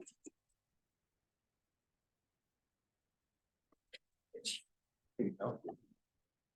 There you go. Agenda number 10. If you look at to number 10. Administrative assistant. Specialist 2. The salary range is in grade 14. Step 1 is 39,000. 565, all the way to step 8 is 53,000. What page are you on? You go to tab number 10. And on the third sheet. 1 of 11. So for, and I'm just picking on a random one. Okay. How do I know what step they are and how much we're paying for? We can You provide can't- you that breakdown. You can't budget for a particular step. You have to budget for the range because. Correct. Somebody's gonna fall into that. They start out brand new, they start at a low step, but as they progress through 10, 15, 20, 30 years, if they stay in that same position, then they would, get salary increases. So you have to budget at the highest level. Benefits are about a third of the cost. Is the biggest cost of that CalPERS or what's the biggest cost in the benefit? It's health benefit. Insurance, medical insurance. Last question. So I saw you had the Van Leuven Community Garden and the repair. Yeah, Yes, that is projected for next fiscal year. correct. So when Amy asked for trees, for plant, for seed, that's where the money comes. So we get the free labor from the fire department? No, now it's public works.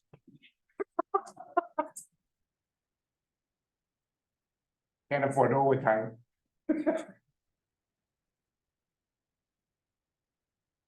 Or you can request donations from Amazon. Support a park. Why not? All right, what's the budget committee think of this? Okay, it means that's right.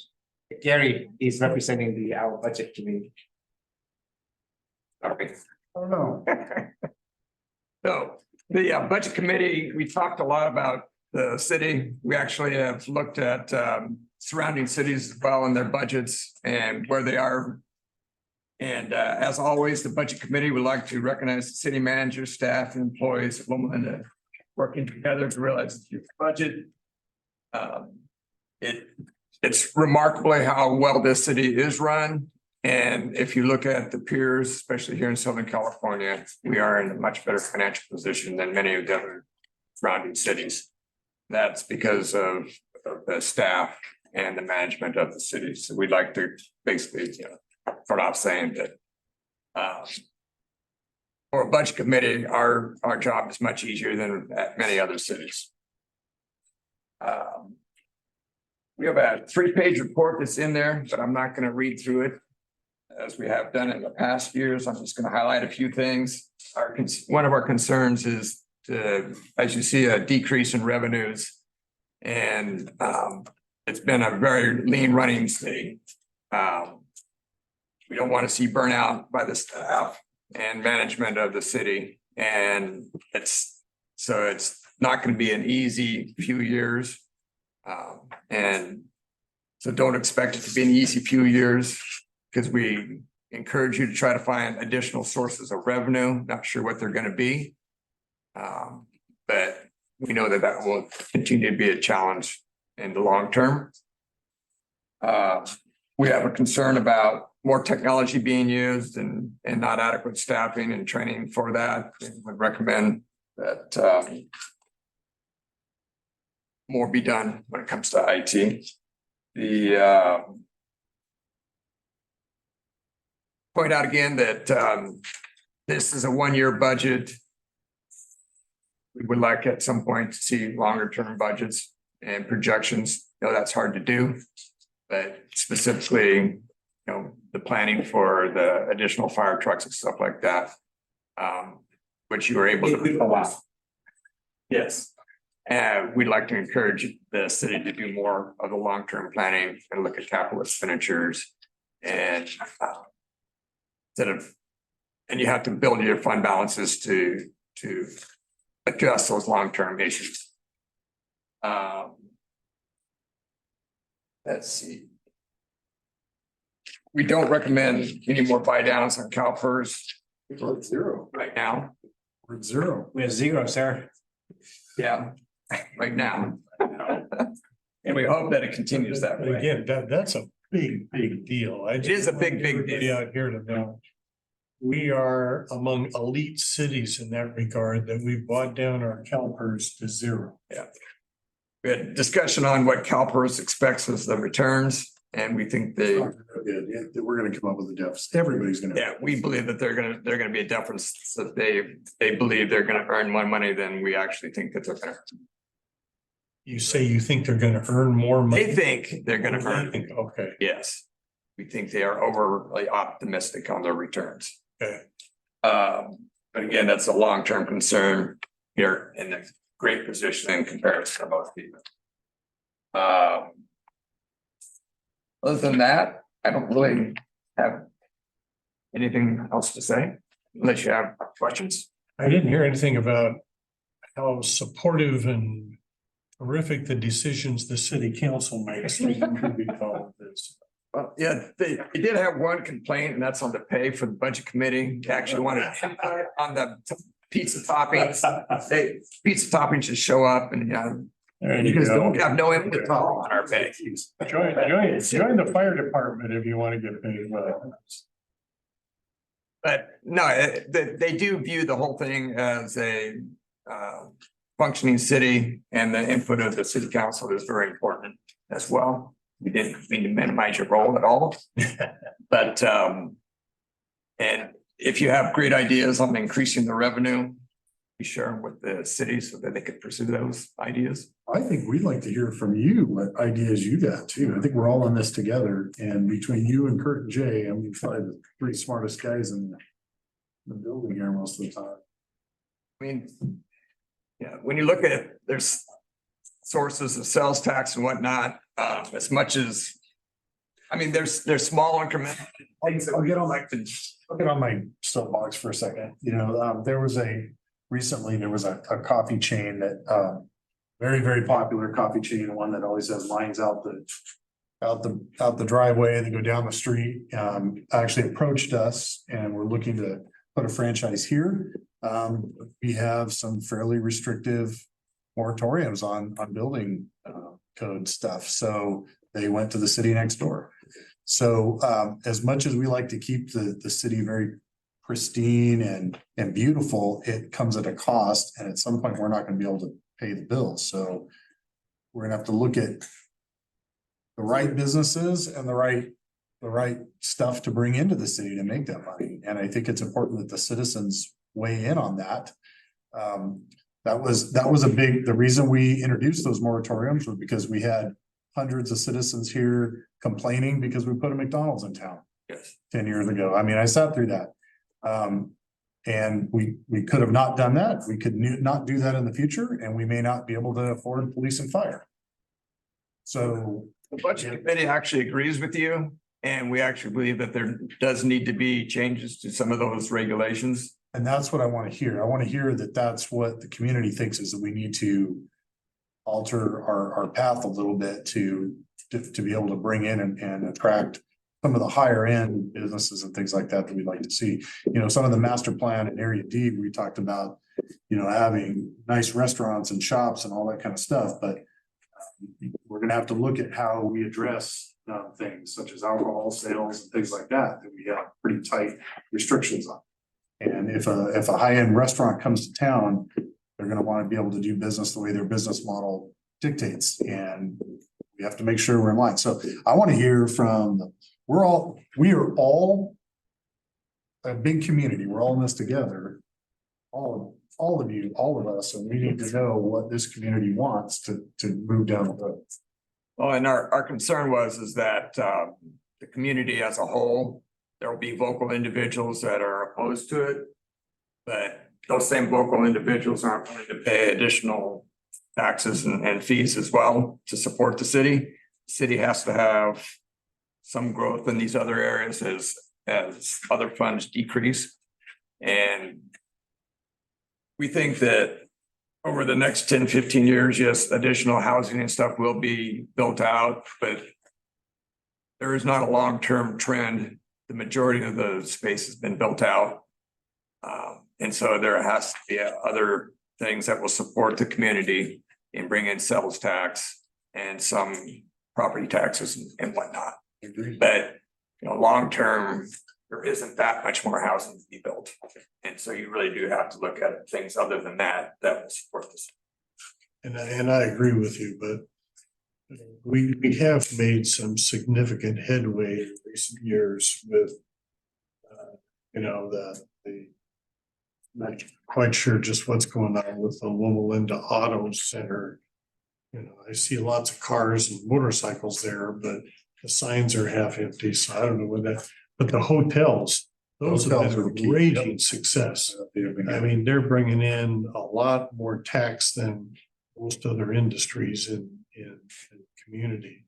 So I think we still have some open land, not that we necessarily control it, such as where the old Tri-City theater was. We don't have any control over that. We've been trying to explore developing that for years. So I mean, there's other potential there we need to work at. I agree with you. And we actually had a discussion about hotels. We do believe there's still, I mean, I've talked to the current hotels and they're pretty much full. Yeah. And they far exceeded their expectations as far as occupancy, much quicker. And so I actually think that there's still opportunity to grow some of that as well. Yes. And That's a good revenue source. The fourth one, the fourth hotel building. Yeah. The plans and plan checks, sir. I just talked to the owner yesterday. So as soon as the plan check approved. The only things we have to look at that one specifically from talking to the owner is that that's an extended stay, correct? What is A that? Marriott. That's a Marriott. And Marriott there's Courtyard. some business model stuff in that Marriott that comes with most Marriott that rewards holders that Marriott travelers use. That because of some of our city restrictions may complicate. And so we really have to get serious about making that Alcohol. right. But he's not gonna slow down because of that. He's trying to move forward. So that was a very good news. That is. So we had talked about that during the last few city council meetings, and we were gonna look into an answer of what the policy actually says. Are we closer to having an answer? I think economic development, community development. And city attorney did look at that too. And I'm working on a memo to send out on that particular issue. Can't wait. All right, hopefully we. I think we're all on the same page. And need to continue working on attracting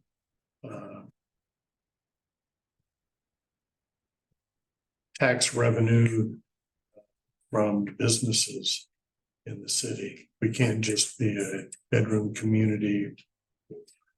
Medical center. And the reality is that with inflation, taxes are not keeping up with inflation. And it's gonna put more and more pressure on the city and the employees. And it's not just the city, it's all businesses, that's true. But the only way to do that is it's already a fairly efficiently run city. So really the only option you have is to find additional revenue sources. And so we build out. I have a theory and you can kind of compare it to, maybe cities to the north. And that is that if a business or resident feels safe, then they will want to do business here. They'll want to spend their dollars here. In order to do that, we have to provide that safety, which costs money.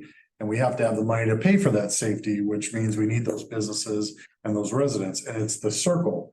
And if you miss a piece of that circle, then it starts to fall apart. If you look at some cities that just are not known for being very safe, there are very few businesses that want to go do business there.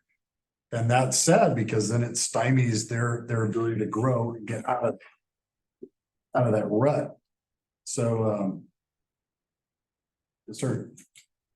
Has any projections been set up yet as to the additional homes that will be built here versus the cost? I mean, are they gonna break even or? So you gotta remember that sales tax benefits, property tax benefits the county more than it benefits cities. We rely more on the sales tax. Will they balance or? So building homes, we're already upside down. Everything that we build, we're upside down. It costs us more to service that house or that apartment, then what, any tax we get out of it. Well, But you can't stop building because the state says we were very short on housing. And developers control their own property, and so, I mean, it's a tough, so they build it and then we have to deal with it. right, The solution is having more services in the city. And generating more sales tax because the building isn't gonna benefit the city. well, I'm thinking what they, when they come. Will they increase it enough, or will we sort of break even because this costs more? So what you're bringing is, it's not increasing enough. No, everything we build, we're underwater. So we have to come up with outside revenue sources. That's why we're building this big water tank up here, is because we need more water in reserve to take care of all of the housing developments we have going.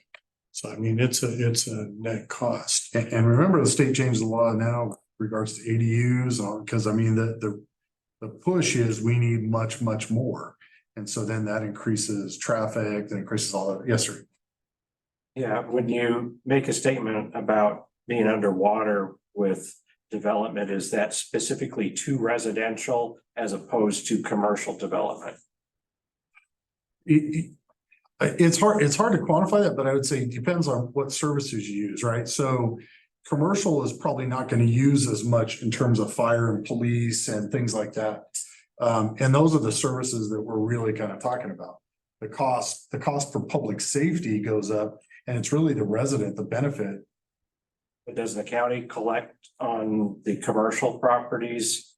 The tax. It's like the property tax on that, Yes. but a majority of property tax goes to the county and state versus the cities. For both residential and commercial. Yes. Commercial, if it has sales, things like that, you get a portion of the sales tax. Right. But yeah, property tax, I don't think it benefits the city much. At all.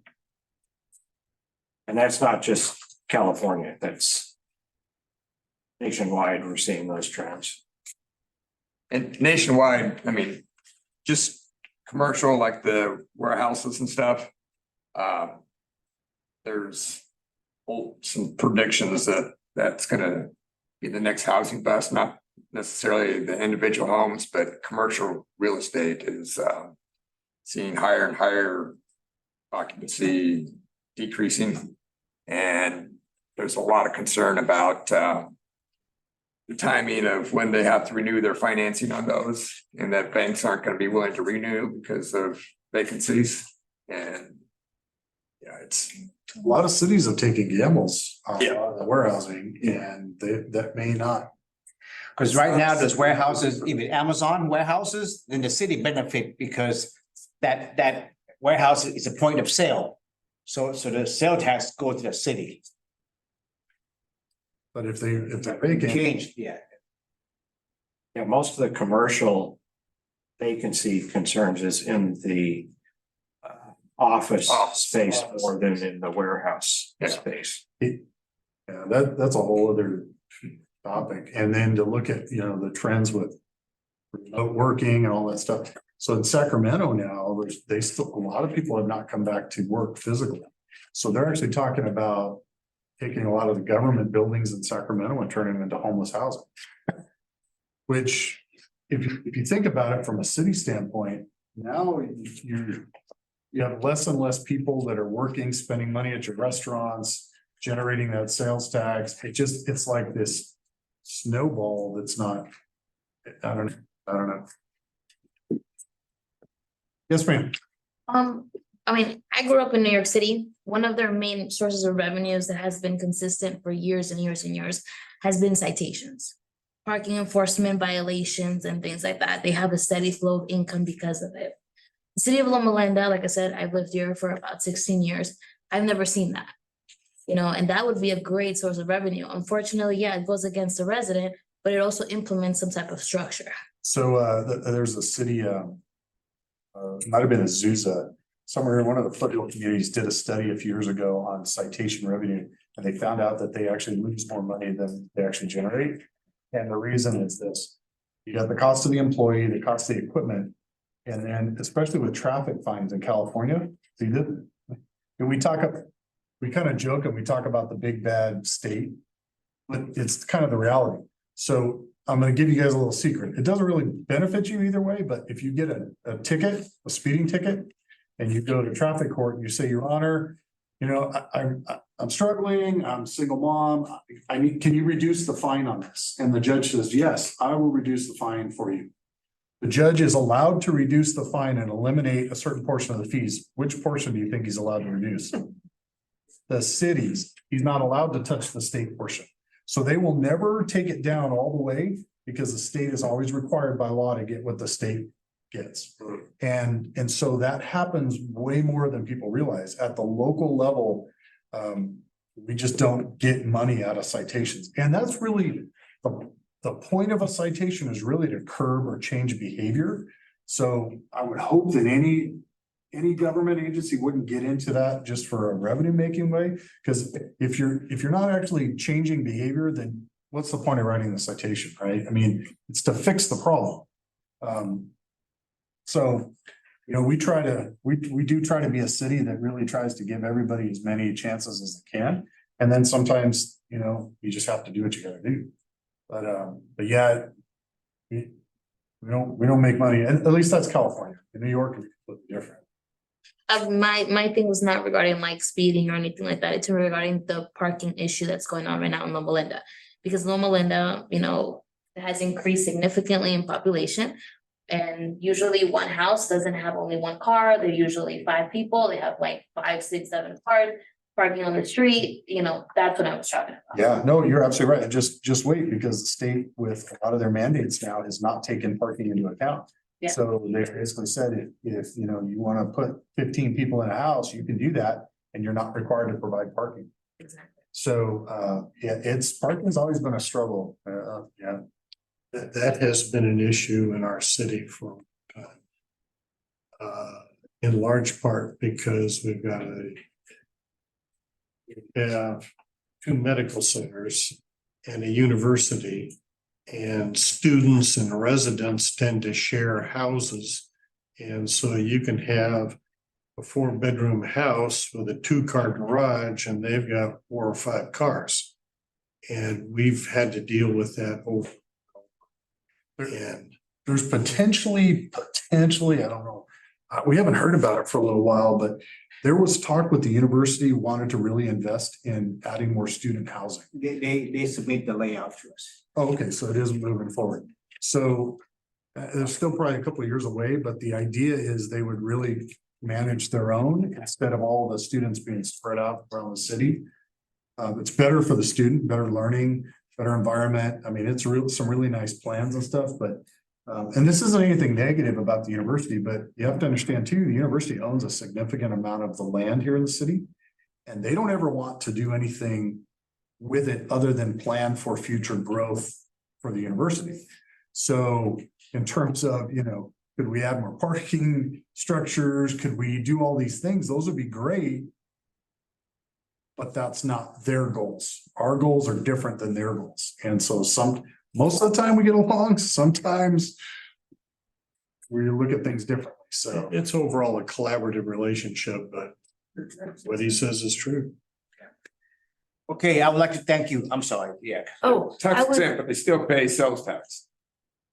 I was gonna say, what about having health conscious restaurants like vegan and low salt, low sugar? So we've actually tried to attract places like that based on what we think the population here is. The problem with the market is the market, and they do their own market research. So we actually had not vegan fresh, but veggie grill. Veggie Grill came in here about 5, 6 years ago, 7 years ago. And, you know, we basically called them in and said, you got one of the highest populations of vegetarians anywhere in the country, probably right here, which may or may not be true, but that's what we think. And they came in, they did their market research, but what they do is they draw a big circle, and the circle is like a 5-mile radius. Well, what do we have in our 5-mile radius? We have San Bernardino and Colton and Redlands and Highland. And so they're like, no, that doesn't pencil out for us. That doesn't make economic sense. That doesn't work. That was their decision, but we do try for some of that stuff. I think what we're hoping for now are some like higher end sit down restaurants and things like that. And I'll throw this out at you. I don't think it's a secret. It's not that, I know Costco had approached the drive-in theater to potentially either put a Costco there or move from San Bernardino or whatever. But Costco only wants to buy. They don't want to lease. The owners of the drive-in theater property do not want to sell. They only want to lease. You know where he's talking about out on Residence. And so there've been a couple of deals that have been tried over the years. They even looked at a minor league hockey team that wanted to build a stadium potentially. It's just, you know, that's private land and the owners want to do whatever they want to do with it and not interested in those deals. So, Got Sam's Club. yeah. We do have those things do happen. We have employees that work on that stuff. But again, we have to have incentives and they have to want to come here. Yes, sir. I do want to commend the city on your work on affordable housing.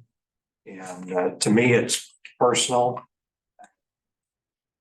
Recently, after my mom passed away, my father, who lived in Northern California, had to move to the Philippines specifically because living in a small town in Northern California became unaffordable. He was a successful businessman, but he could not afford, and he remarried a woman from the Philippines who had property, and they moved back over there. My children cannot afford come even close to. That's probably the biggest struggle that most communities are trying to figure out. And what I'm seeing, I'm doing a lot of study on the economics of cities around the state as well as the nation. And many cities are taking a dramatically different approach. Say, for example, the city of Vernon that has almost no residents whatsoever, entirely commercial. But most of the cities are bringing in at least 4 jobs for every new housing unit that is being built, and it's completely unsustainable. And I'm very happy that the city is not taking that approach and is looking at a more sustainable, balanced approach between the jobs, the businesses, and the housing that can support that. That's been one of our goals for a long time. Sir. News the other day, it was stated by a poll, was taken 40% of the people that live in California think it's unaffordable. So that's pretty high. We talked about, we were having a conversation earlier in the evening about where we go in the next couple of years. Many cities around us have imposed sales tax increases. We have not done anything like that in our city. Now, whether or not, there's a time to do that or not, we may get there, but we have traditionally stayed away from any of that stuff for, I don't even know, not since I've been on the council ever, but probably 30, 40, I don't even know if in our history. Here 22 years, the conversation never come up about increased taxes. The conversation does come up occasionally, like if we were to come up with some type of surplus, how do we give it back to the residents? That's the thought process here. But then at the end of the day, there's going to be a bill that's due at some point we have to pay. So again, I'm not trying to throw rocks. I swear to you guys, it's very fascinating to me, especially being involved in League of Cities for as long as I have been. You have city council members, county supervisors, water district members, school board members of all the different political parties, and almost all of them have irritation with Sacramento. It is not a party thing, I promise you. It is something, because even the small minority political party, once they go to Sacramento, they somehow get disconnected from the rest of the world. It is bizarre. And God help, I never have to eat my words. I don't ever go there, but it's just, I think there's so much, it's just my personal opinion. There's so much money and so much lobbying and so many special interests. It's almost like Washington. It is controlled by its own culture and it moves its own direction. And oftentimes with little to no thought on how we as residents deal with it. And I think everybody in the state is equally cares about the priorities of taking care of people, our community, and our environment. But at some point, I just don't think they seem to care about how it increasingly costs us the working folks, how do we live, you know what I mean? So that's my soapbox, I get off that, but Like they say, they're up there, don't touch me, we can touch you. yeah, it was very fascinating last year. I'll close with this one final thing. Last year, the state legislature passed a new law. They call it, basically a word I'm looking for, transparency thing and whatever, because, local government, they're obviously dirty, they're obviously shady. So, now the rules are, again, if you're a city council member, board of supervisor, whatever, if anybody has donated money to you politically for your campaign, you're no longer allowed to vote on any issue involving them for a year. And you know what? That's great. I'm all for that. I love that. I don't want any corruption in government either. Guess who that doesn't apply to? State legislators. So how do you create an ordinance, or how do you create a law like that and then carve yourself out? So I don't care what side of the political aisle you are on, if you did not advocate to include yourself in that, then that says something about the type of governance you believe. So with that, I'm gonna be done. Okay, one last thing about the budget committee. I want to thank you, the budget committees. They spent a lot of time reviewing this budget line by line. And they asked a lot of questions. So again, thank you, the groups. Gary and Jay and Kurt and have new members, so it's with me. Thank you. We spent so much time, the rest of them had to go on vacation. Yes. Okay, so. 5 years. We had a comment. Yes. Can I just make a comment? Because I know we were talking about affordable housing. I just want to let you know, I do work with consultants on our affordable housing. We do have some properties that the housing authority manages the loans. And we have like maybe 1 or 2 properties that property owners are interested in selling. So if you are interested or know someone who is interested, because we're trying to find buyers, they just can come into our office, fill out an application to see if they're qualified and eligible for the program. And if they are, they might be able to go purchase a home at an affordable rate. So just FYI, because we're struggling with one homeowner who's trying to sell and we're having difficulty finding the buyer. So just FYI, since we're on that topic. Is that we're taking online by chance?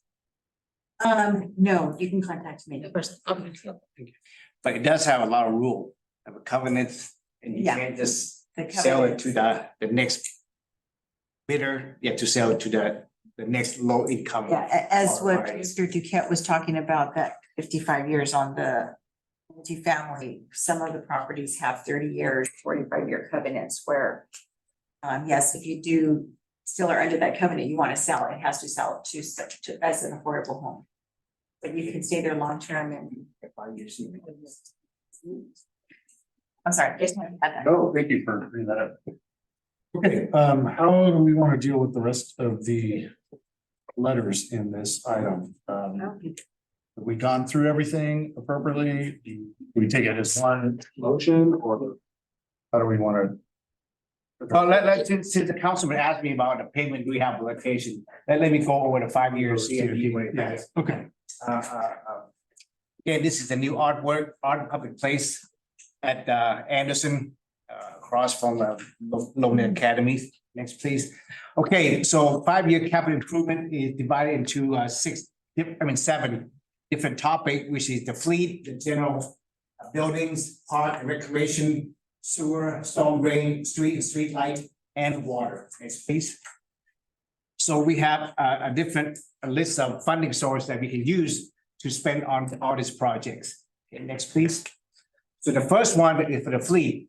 Again, what I have budget, this is budget for the next 5 years.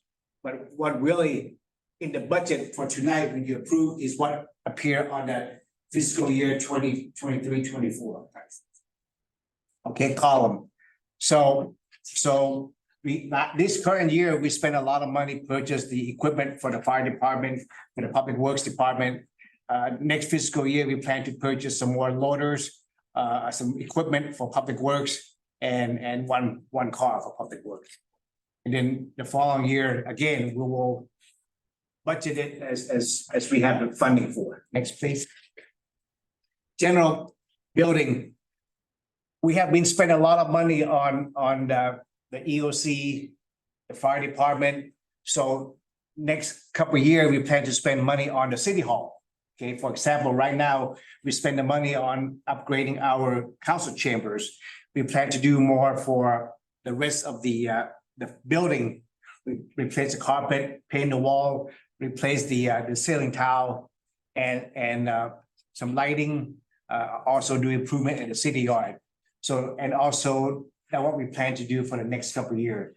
The city hall here is 30 years old, okay? And so it's time for us to start doing renovation and improvement. Next, please.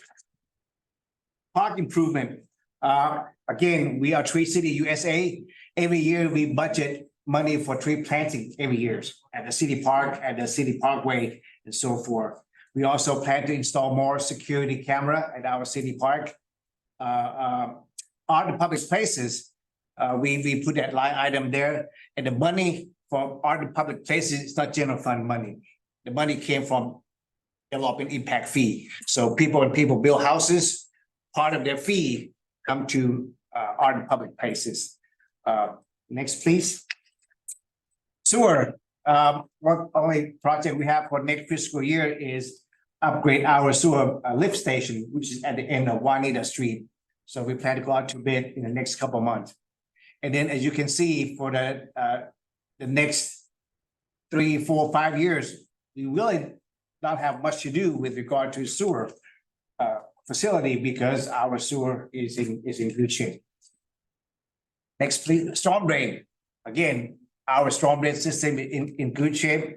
We don't really have any upcoming project for storm drain system. Next, please. Pavement rehabilitation. The picture is better in your booklet, but next fiscal year, we plan to do pavement rehabilitation on the street on east of Mountain View, all the way to Bryn Mawr and South Lawton, all the way to Beaumont Avenue, which is in green. This project and also pavement rehabilitation on they call Peterson Track, which is the subdivision north of Mission Road, east of Mountain View. Van Leuven from Mountain View all the way to by the community gardens. And so those streets will be dry and paved. And those project is now out to bid opening in August. So August, we can award the contract. And next, the following year will be the one in pink. The following year will be the one in kind of brown, yellow. So we have all this project planned. Redlands Boulevard are on there and it's in further year because we just did sewer seal on that street a couple of years ago. But as you can see, the sewer seal doesn't do much for Major Street. So we might end up have to move the couple of streets around so that we move Redlands Boulevard up sooner. Another thing that we're working on is California Street. We stopped it at Orange Street when we did the widening on California Street. I plan to do from California, from Orange all the way to Barton Road on the west side of the street. Maybe you can widen that street. The challenge is we have a couple power pole in the way. We have right away we have to acquire, and hopefully one of them owned by the university, and another one is privately owned. So my goal is try to get that for free so that we can widen the street. So our pavement rehabilitation again is in good shape. Next, please. Water.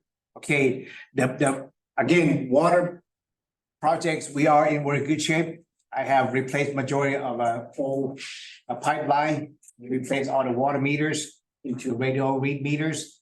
We upgrade our wells and reservoir. We in the process of building a brand new one, 1.6 million gallon reservoir that is going to be serving the city for a long, long time. As you can see on the third, the fourth, and fifth year, it's zero. We don't really have much on those years. So my 5-year CIP, but again, we kind of concentrate on next fiscal year, but year 2, 3, and 4, we make sure that when we have the money, we'll do the project. our infrastructure is in good shape. Thank you. Okay, now you can adopt the budget. Oh, one more thing, item 18F. No, 18G, that's a Schedule A, which is the contract with the county sheriff. Technically, with the exception of Councilman Duper, the other 4 council members already approved that because we already signed, I already signed the Schedule A agreement and forwarded to the county. The board supervisor, they already approved that, right? Yes. Yes. But we put in this budget book to make sure that it's completed. And I want to make sure that Councilman, the mayor, Duper was not part of the approval for the Schedule A. Okay, I want to take that with her. So now you can approve the budget. Real quick question on 18F. How did we decrease in population? Last page of 18F.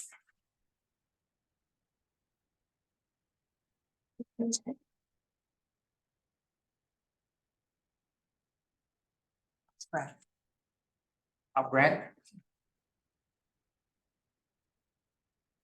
Sorry, not 18F, 18D.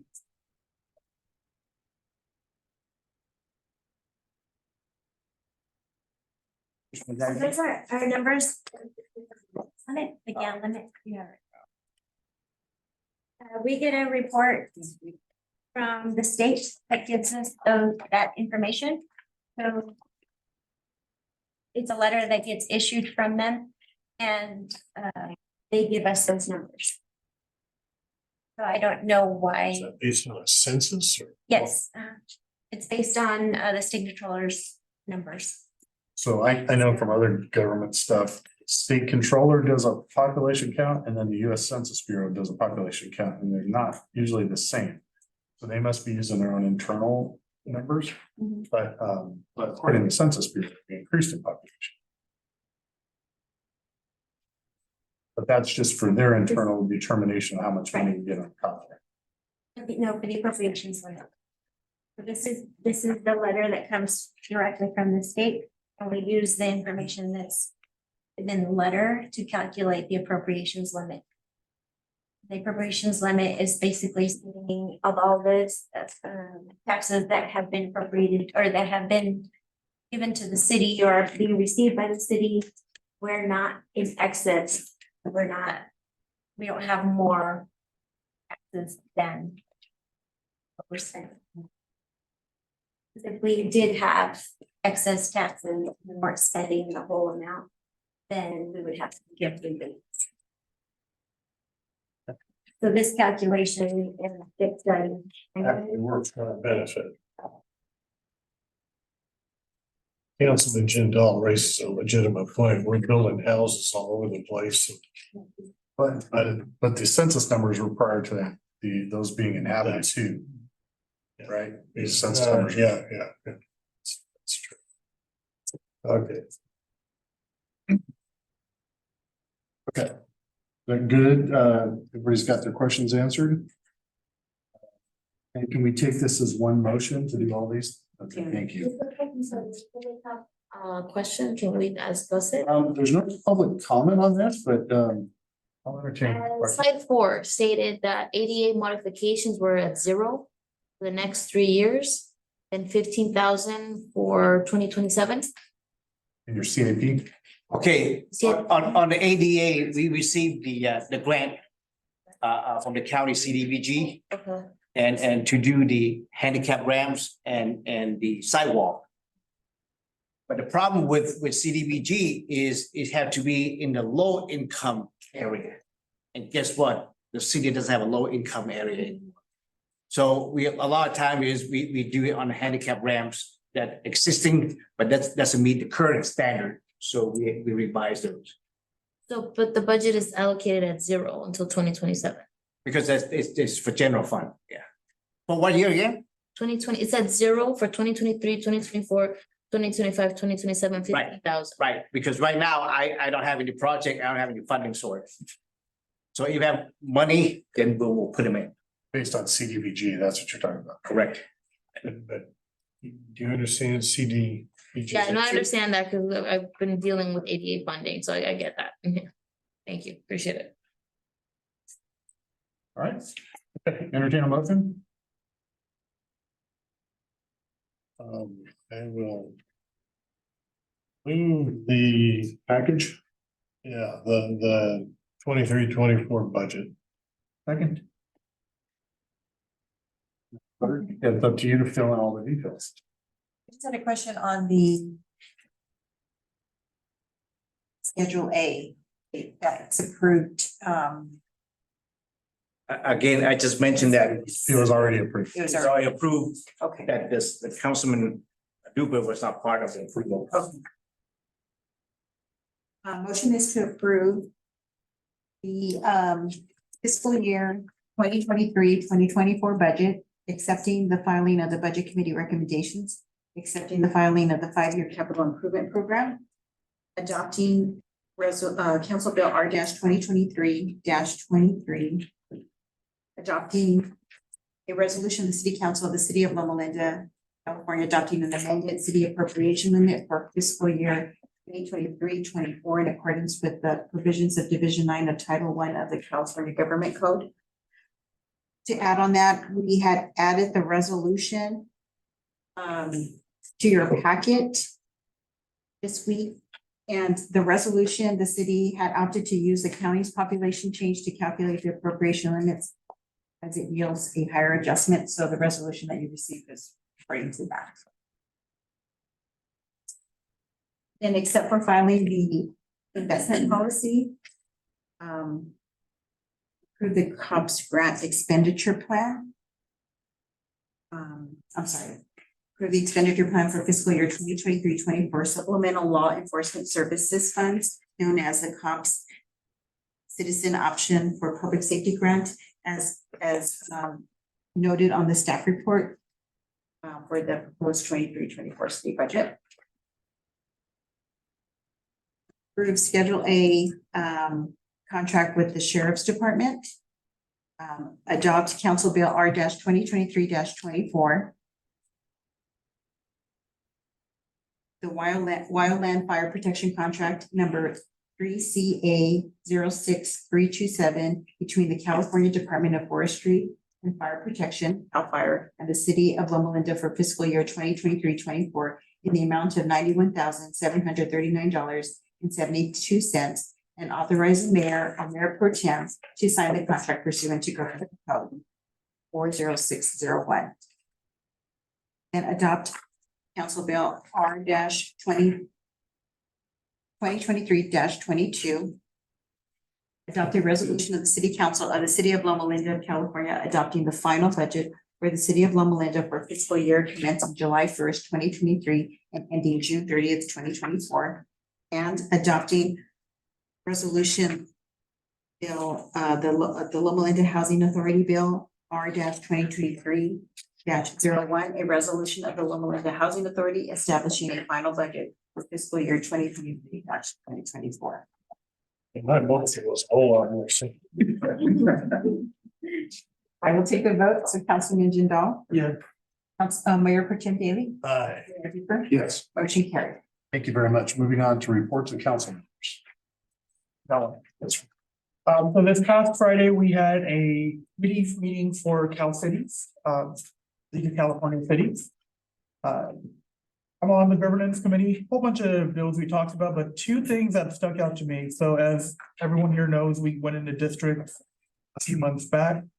Santa Monica was supposed to go, but they sued. And their hearings are gonna be next month, so that's gonna be pretty interesting to see what comes out of that. Another one which might concern us, might not concern us.